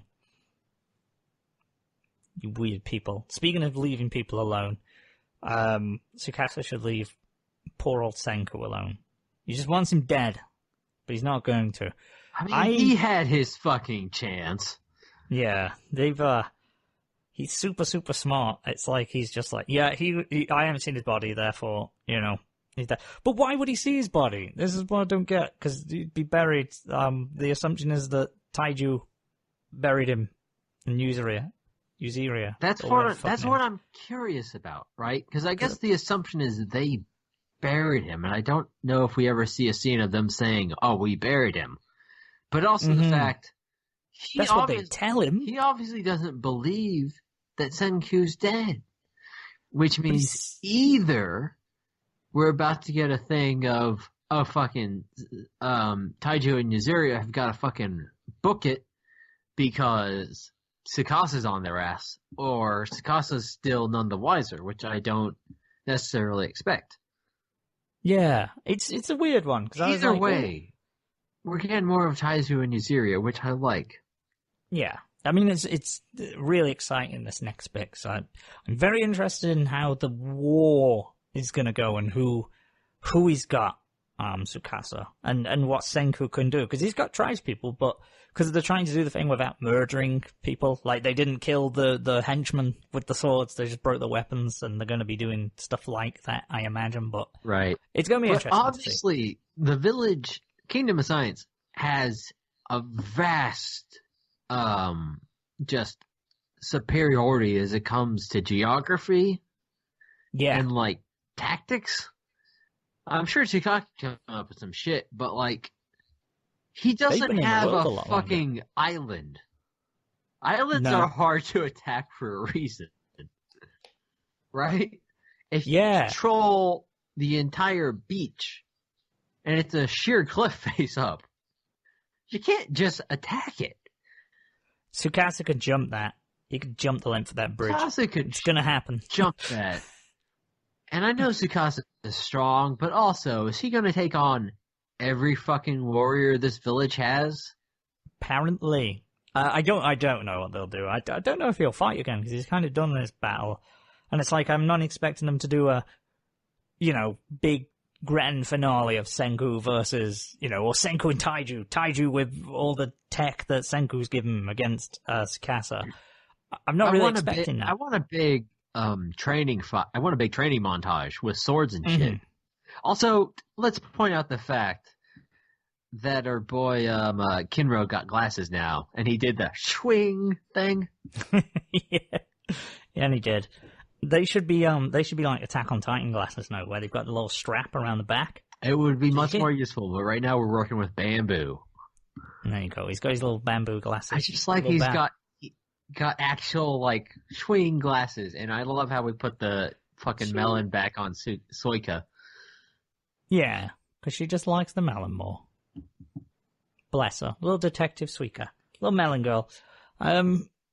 Looking forward to the next few episodes of Dr. Stone, because it's going to be good. And I think it's only going to 24, 25, so we're getting close. I really hope that it does the old, I guess, what My Hero have done, or what Fairy Tail did, where it just gets extended and they just start pumping their stuff out. But I suppose the Fairy Tail thing, 25 episodes every 6 months, that'll do nicely. If it comes back in the spring or summer. I'd like them to have the time to do the animations, right? Yeah. Comes back in the spring or summer. Summer would be fine, actually. Because then it's got 6 months off, comes back for 6 months. Do that. That'd be nice. Because, I want to see more. I really enjoy it. Speaking of something which is a leftover as well, we'll go for Fire Force as well. So when we left off, they were in Asakusa, and they were fighting the two, I forgot what they're called, the Empire, whatever the fuck they're called, the Evangelists, henchmen, the people in white. They were battling them, and then we had Benimaru become... Benimaru does this whole fucking surface-to-air missile thing. Yeah. So, they all come together, they realize that there's this guy, they find out that they're behind the imposters and the people, so he, to solve that, just goes, just kick the shit out of each other. Everyone, just fight everyone. You'll probably batter some of the imposters in the midst of it all. That was his response. So yeah, everyone just starts scrapping, including, the members of the Squad 8 Fire Force. Maki and, I forgot her name, Catgirl. Shit, I don't know. Can't remember her name, but they punch each other. That was funny. And then, we have the whole... he gets on a little broomstick, Benimaru. He takes the Infernal up, takes him up into the air because he wants to do like a big high-powered super move on him. And they fires an arrow, the girl. And I was going to say Senku then. Shinji, or Shinra, not Shinji. Shinra couldn't move it until he... So this is where I'm getting confused, and maybe you can help me now, because he could move it because he had an Adola... He has an Adola Burst, which is like a special power that some people have, that's linked to like the Great Flame, but he has an Adola Link as well. It's an Adola Burst, which might be intrinsically linked to the Adola Link. I'm not sure at this point. Because when they were using the two terms, I was like, oh, so that's different. But they were like, right, that means he's a devil because he has the Adola Link. I was like, right. I'm not sure they're not all the same thing. It's not a translation thing, because he has the Adola Burst, and that's Adola linked to a demon. I think we need. We don't have the full picture yet, so I think we need a more fleshed out understanding of what's happening here, because there's still mysteries. Yeah, I wanted to, because I was like, I'm a bit lost with this, and I wanted to go on, like, the wiki or something, but then you're going to see more than you want, so I thought I'll just leave it. Always. I'll leave it. It'll make sense. But anyway, eventually. He kicked the demon's ass, and now we're having a different thing going on. We got a new intro, we got new characters. I know, R.I.P. Inferno Yeah. from Mrs. Greenapple. Great intro, but this one wasn't bad as well. Wasn't bad. I enjoyed this one. I don't immediately like it as much as the other one. But now, creepy scientist dude, who we know for a fact is an evil motherfucker, is in Squad 8. We'll see if he gets turned for the other team. But we also get introduced to a Vulcan, who is totally not going to be the new engineer Squad 8. I hope you didn't watch the intro that showed him being the new engineer Squad 8, because in the show, he doesn't actually really want to be the engineer of Squad 8. Yeah, the episode is Shinra, Arthur, and the sister go over to recruit Vulcan because Spike Seagal, what's his name? Crazy scientist guy's there being evil. Yes, and I don't know what his name is, but is it Giovanni? Is Giovanni the fucking captain of Squad 3? Giovanni's captain of Squad 3. He dresses like a fucking plague doctor. Yeah, but he has some history with Vulcan. They're both like super smart engineer types. But the thing is, Giovanni went to work for the big corporation, and Vulcan's like, no, I'm going to be like independent, like my dad and my grandfather were.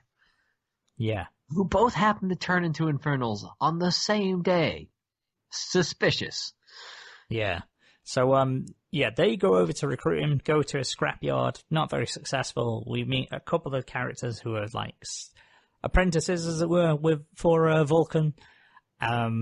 He hears them out, despite him being, very hostile. And then, Giovanni arrives, offers him a place at his side. Turns out Giovanni was his grandfather's apprentice, but then he disappeared. Like, he left the day after or the day of them turning into Infernals. Yeah, the grandfather had two apprentices, Giovanni and Vulcan's father, and then Vulcan's father and grandfather turned into Infernals on the same day. It's unclear whether or not Giovanni has anything to do with that particular thing, although he seems to have issued orders to kill Vulcan. Mm-hmm. Even to where Shinra sensed. So at first, how it plays out on screen, I almost thought like he was talking to Shinra directly, saying, "It is time, go kill him." But it seems like Shinra's just sensing that conversation happening. Which ties back into the Adola Link thing, where he seems to be able to tell what other people connected to like pyromancy powers are doing. Yeah, he said that he could sense his hostile intent, so there's going to be a battle there. It's not confusing, and it's not clear if Victor Licht, scientist man, plays into this at all. But basically, there's also another chick who looks exactly like Vulcan, but is not related to Vulcan. Yeah, redhead girl. There's a red. It's bizarre, isn't it? It's another redhead girl with similar tattoos. Similar tattoos, I forgive. The redhead thing. In a show where you've only introduced two redheads and both of them at the same time living together, definitely not related though. Makes me question. Very unusual. Since she's also like weirdly younger than Vulcan apparently. Because Vulcan took her in, but is also drawn as like the most fuckable character. Yeah, this is maybe what I thought. For Maki, I guess. Like Maki is clearly an adult. Yeah, it's pretty arguable about what age Tamaki is. But then there's this character who has just like the biggest tits just hanging out there. Yeah, it's like she's definitely. But then they have said that Shinra's around the same age as Vulcan. Right. I'm sure Shinra's only like 17, 18. So. Yeah, she's like 17, 18. Or he's like 17, 18. Vulcan's supposed to be similar, although he does seem to be older, just based on like design. Yeah. So, similar age. Let's say 20, 21. But then there's this chick, whose name I don't know and is not popping up in the character listings on my anime list. And it's just tits everywhere. Because he's a kind boy Vulcan, and his dream is to bring back animals. Because well, he wants to. He loves animals, and he wants to bring back the extinct ones, which most of them are at this point. Yeah. Which is another bit of world building that we didn't really know, was that most animals are gone. You could infer from the fact that there's very little of the planet left, but, you know, they're kind of saying it out loud that he really likes animals. Most of them are dead. Yeah. So that's where we're at with Fire Force. Next episode, we're going to be dealing with Giovanni, or we assume Giovanni's people. And we also saw a little bit of Sho, Shinra's brother, who said the next time that they go out on a mission, he's going as well. Which should be interesting, because it's unclear whether or not Sho understands that he has a brother. Because Sho was a literal baby. He was one, I think. Old enough to know about, his brother and his mother and shit, which means Sho probably has no actual recollection of his past before being turned into a White Knight or whatever it is. He's got a cool sword. We know that. Yeah, because I think he was one at the time. I think they've said when they've done a little flashback to Shinra's past. So, but that'd be interesting, because Arrow as well is also apparently the second in command. It said she was like primary vice commander or something. So I'm guessing she's like a second hand. They had very complicated titles. It's not clear whether or not they mean anything. Yeah, I don't know. But that'll be interesting. I mean, again, the opening. It was obvious that Shinra and Sho are going to have some kind of face off, but it's like the focal point of the entire opening is them.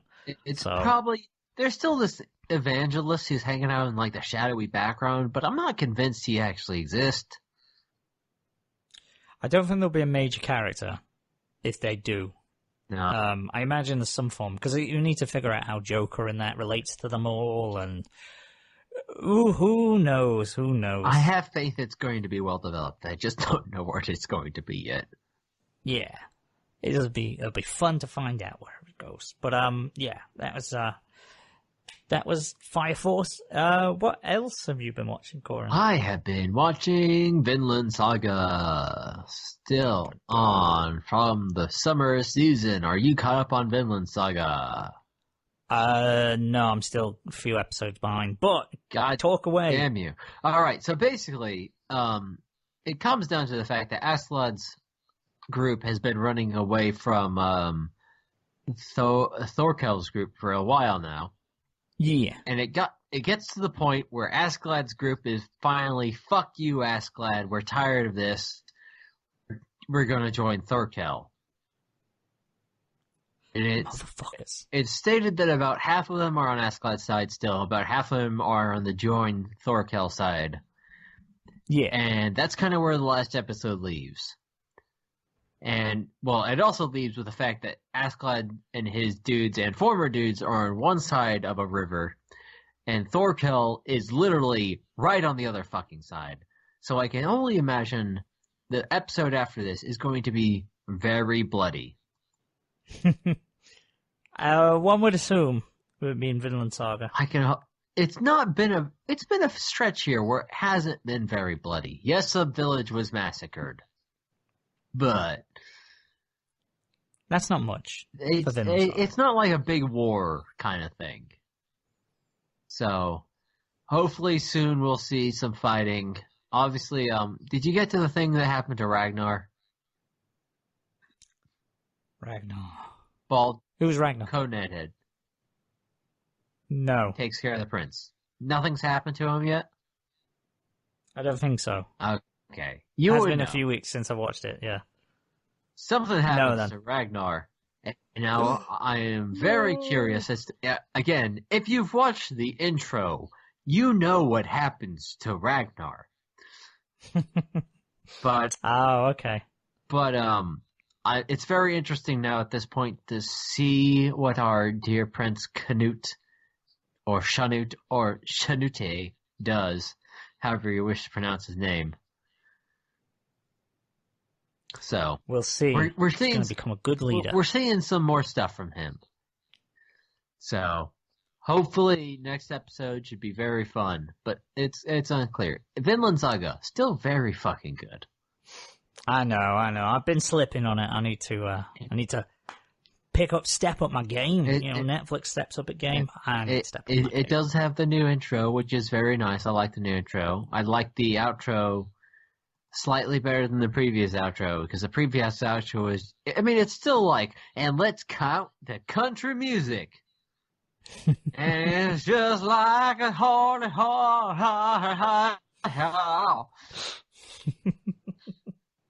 Very strange. Do you know what also had a really good intro that I don't think I've mentioned yet? I've said how much I like the outro, the intro, but I didn't mention the outro. And that's No Guns Life. Oh yeah. I like both. It's both of it. The opening ending are both sublime. Are you up to date with No Guns Life? I am. I'm also up to date on Beastars. Beastars. Ooh. Yes. Okay, so which one do you want to tackle first then? We both know about No Guns Life, so I'll hit Beastars first. Okay. And just say that Beastars is not what I fucking expected it to be. Not in the fucking slightest is it what I expected. From what you told me, from episode 1 or episode 1 and 2. I think I saw the first couple episodes. Yeah, they are. It's not what I expected it to be either. It's absolutely not. It's much more well written than you would ever expect. Mm-hmm. And if you had said it in if this was one of those Korean dramas set in some ancient palace, of some Korean, you would not bat an eye. It would not change anything. It's that level. It's melodrama, but it's such well developed and written melodrama that you don't dislike it.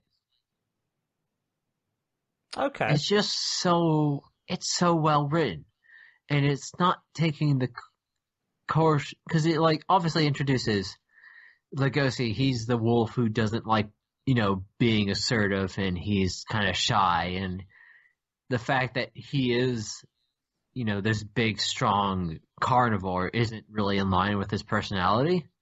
Yeah. But then it's him slowly kind of going, fuck, this is not who I am, but I'm going to use part of the person I physically am to help and try to do the right thing. Because I'm afraid of who I am, so I need to learn to actually embrace who I am without embracing the worst parts of who I am. I'm with you. It's so much deeper than you expect. It's just it's not what it exudes a goodness, it exudes a level of quality. And just the fact it's a school setting, but it's not. There's no tropes involved, right? You can't take any of these characters and classify them into generic anime school tropes. Yeah, I'm baffled by this show, because it's someone made this really, like you say, a melodrama kind of story, and then let's slap some beasts in there as well for good measure. But then that's sort of intrinsic to the plot lines, from what you've said, or at least their characterization. It kind of is. I think it mostly, you could very much recast this show with nothing but humans, but I think the idea of them being animals and having base instincts that they are kind of fighting against, because it's kind of the truth for a lot of these characters, is they're fighting against the base instinct, the literal base instinct of their animalness. Yeah. Is an interesting, way to couch all of these kind of things you want to put your characters through. Because obviously you have Legoshi, who's a wolf, who's trying to not be the big bad wolf.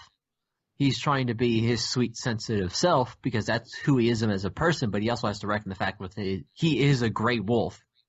He's got power and strength and build. And then you have Lewis, who is a deer. He's a buck. but like he's also he's trying to say, I'm the best, I'm the most noble, like I'm the stand-up student. I need to be the idol that everyone looks at and says, I can aspire to be like this motherfucker. But he's also like, I'm a fucking deer. I got the shit beat out of me because I'm a fucking deer. I'm a deer. It's interesting. Like right now, Haru, the rabbit Bunny girl, who is not been seen in the last couple episodes so much because it's mostly been, but obviously Legosi's the main character by and large. Yeah, but like has not been seen as much. She's like the most on her like actual characterization of an animal because she's a rabbit and she likes to fuck. But that goes like deepest. It's also the thing going like, well, yeah, she's an animal and she likes to fuck, but like she's also like really into plants and like caring for delicate things, and she's like got this very gentle side to her. And it's because Legosi runs into her and he's like, look, everyone's calling her a slut, but like she's actually really nice and just kind of like gentle and calm.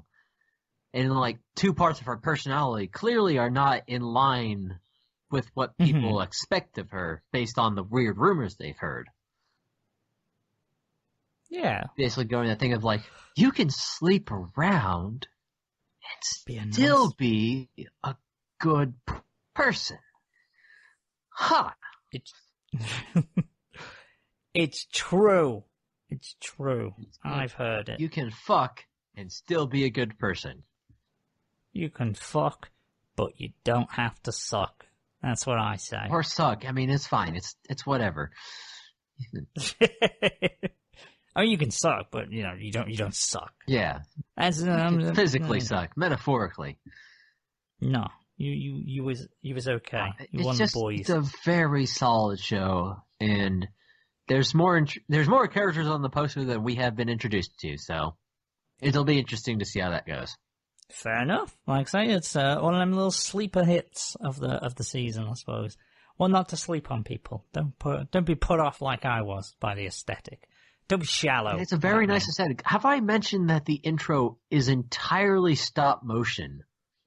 No, I don't think you have, actually. The intro is entirely stop motion and done with like felt dolls.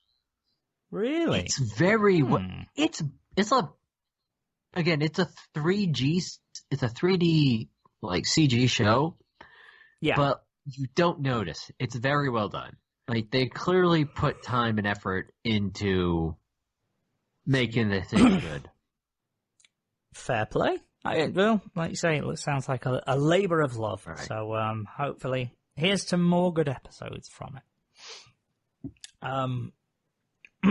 There was no new My Hero this week, even though I've read the manga, so it doesn't really matter. So the only other thing from the fall season I've caught up with is No Agan's Life. Which and is good. Yeah. It's still, we had a bit of it was Tetsuro's episodes. Turns out the harmony, I thought that was going to be something that would come up a lot later in the plot, but it was something he explored immediately, is that he can control, to an extent, Juzu's body. Yeah. Or Jizo's body. I think they say Juzo, but it's Inui Juzo. Juzu. Yeah. Juzo. Yeah, one of the two. Juzo. Juzoi. Yeah. Inui. Gunhead. Inui. A lot of people just call him Inui Juzo, full name, so. Inui Juzo. Yeah. Tetsuro uses harmony to control him, kinda. It's made mention later on that he can break free if he wants to, but Tetsuo can only communicate with others because his vocal cords are cut in half. Yeah. By using harmony. He's been given some prosthetics by Marie. She gives him some arms and legs, but obviously he's got to get used to using them. He wants to sort of investigate a little further. Juzo is against it because he's like, boy, I ain't getting into this shit. I've been through enough already. He forcibly takes over Juzo, goes on investigation because all of the extended in the Kyusei pit particularly children, are being attacked. Limbs are being taken off them, so their prosthetics and stuff are being cut off, and they're being put into a coma. Right, and the Kyusei pit is run by the Kyusei group, who is basically the Yakuza of this universe. Yeah, they looked cool as fuck. I liked the dude who came in. Oh, there was a dude who looked like big classic, like, Yakuza guy. Like, you know, if you imagine a big, kind of like stout Yakuza dude, but then give him a giant metal jaw. That was a cool standoff. Like, just with them two. They butt heads, and Yakuza dude smokes a cigarette, and then Juzo sips his coffee. And it's like, fuck it, I like you. That's what when they say about manime. That's what it is. Anime has taught me anything, is that the way to earn the trust of any criminal organization is to act tough. It's not going to get you shot. It's going to get you respected. Just don't be scared. You know, just act casual, and they'll leave you alone, or they'll love you. They wanted him to work and investigate for him. He says no. Then Tetsuro takes the option out of his hands, so to speak, and takes control and does his own little investigation. But obviously, he's a bit useless. So he's like has Juzo carry him around. He's like 14 and can't move his own body on his own, and doesn't know how to use the giant body that Juzo has. Yeah, he's never been out of his laboratory, or at least he has no memory of it, so he's unfamiliar with. He has no street sense whatsoever. He's awkward, clumsy, naive, bumbles across. Almost, he accidentally gets into like a setup and runs off. Puts a little mask on because people are treating him bad because he's got the gun head, and he finally discovers the cause of it. It is two girls who are also experiments and extended like him. Well, one of them is extended. It's not clear about the other one. I thought she was, but you never see what she does. Yeah, the girl with scars is. I feel like it's one of those like Ghost in the Shell things where they're probably all extended to a universe to an extent. Yeah, hers weren't obvious. Yeah, one is very much chock full of it because she turns into a giant spider robot. Spider bee robot. Yeah. I don't know. It was weird. She had like a little fat sort of. She's got almost like a wasp. Like stinger. Like the bottom part of a wasp. Speaking to the audience here, it's like that, but has got a bunch of stingers on it, and it's not entirely clear where it comes from, except for her crotch. It comes out of her vagina because in fair few shots, she is like straddling it. Like her legs are. It's very clearly between her legs. Her legs don't turn into it. No. It's very clearly between her legs. It's between her legs. You've read some hentai dojins. You can fill in the gaps, dear listener. She has weird spider legs, and she has that. So when she transforms, she kind of goes a bit psychotic, but her friend Enda, Enda is the one who turns into a robot, right? Oh, is she? I thought that was Anne. Maybe Anne's the other one. Anne's the one who doesn't turn into a robot. Enda's the one who turns into a robot. Anne calms Enda down. Enda doesn't murder everybody. Yeah. So they're the ones who've been attacking people. It's from the corporation. They've been sending people out to send a message to Juzo. They come across the guy who had made a proposition to Juzo in episode 2, who'd crushed all his cigarettes and stuff. The high-pitched man. Short, fat, and blonde. Yeah. He's the guy. They come across him because he's behind it and orchestrating it all. He basically wants them to kill Juzo. A bunch of shenanigans happens. We have some deep moments, and Tetsuro, some conflict of obviously these girls just they're tools and they don't see an option other than to be tools. And he's like, realizes he can't really do much because he's an invalid, because he can't move his arms and feet, and he doesn't know how to use Juzo's body. But Tetsu's all like, I'm not a fucking tool! And they're like, hey, he's not a tool. Maybe we shouldn't be cools. And then she gets shot to lose her mind. Luckily, he had those drugs on him. Anne ends up dying. Well, the one who's not a giant spider wasp robot. It's not clear that she dies. She did the... she did, but also she's in the intro being all like happy-go-lucky and shit. So I expect she's still alive somewhere. I'm pretty sure they refer to those girls later on as at the end, as a plural. And I thought so, but then I was like, "Oh, are they talking about the people who were comatose, like the people who've been attacked?" I don't know. I think they're both still alive because we definitely know that Enda is given other implants by Mary. Because again, Mary fucking saves the day, basically. Yeah, she's smarter than the rest of them put together. Yeah, she has like an infinite amount of fucking prosthetics. She just saves everyone. She's like proper good. Yeah, she's good, and she's got a great ass. Yeah, she's she's a good girl, Marie. They're around, so maybe next episode we'll be introduced to someone else from the intro. Well, there was a tease of the blue-haired woman. There was. Also, basically, anyone who works for Berlin or whatever it's called, Berlin. Yeah, it's German. The people who work for Germany, for Nazi Germany, the women have to have big cleavages. That's what their uniforms are. So there's the blue-haired girl. We actually finally got to see as well. I can't believe we haven't said it, but Juzo takes over, says the only way we're going to kill this thing, well, the only way we're going to beat it, and it's probably going to die, is if you shoot the trigger of my gun. Yeah, pull my trigger. Boy, that's quite a blast. It fucking lights up the night sky. It's a big gun. They are in an elevator, perhaps a dozen stories down, we don't know, but they've gone down for a while. You can't see any daylight, but he shoots that and it goes up into the sky. It is a fucking huge blast, so much so that it is picked up by Berlin, Nazi Germany. You say picked up by Berlin, but like, if you had just looked up at that moment, you couldn't have fucking missed it. Well, that's what I mean. It's just so it fucking looked like a insane. Goddamn Gundam effect. Like, the big Gundam just fired its giant fucking laser cannon into the sky to hit the fucking, colony that was dropping. That's what it looked like. I was curious, because before he was going to pull the trigger, I was like, he doesn't have bullets in there. I don't understand. And then it's like, oh, it's not bullets. It's a giant fucking laser. Whoever made his head was just kind of going for the aesthetic of a revolver. Fair enough. Granted, great aesthetic, but still. I was always like, did he put bullets in? I guess maybe he did. No, laser cannon. But so he did that. So we're all set up now.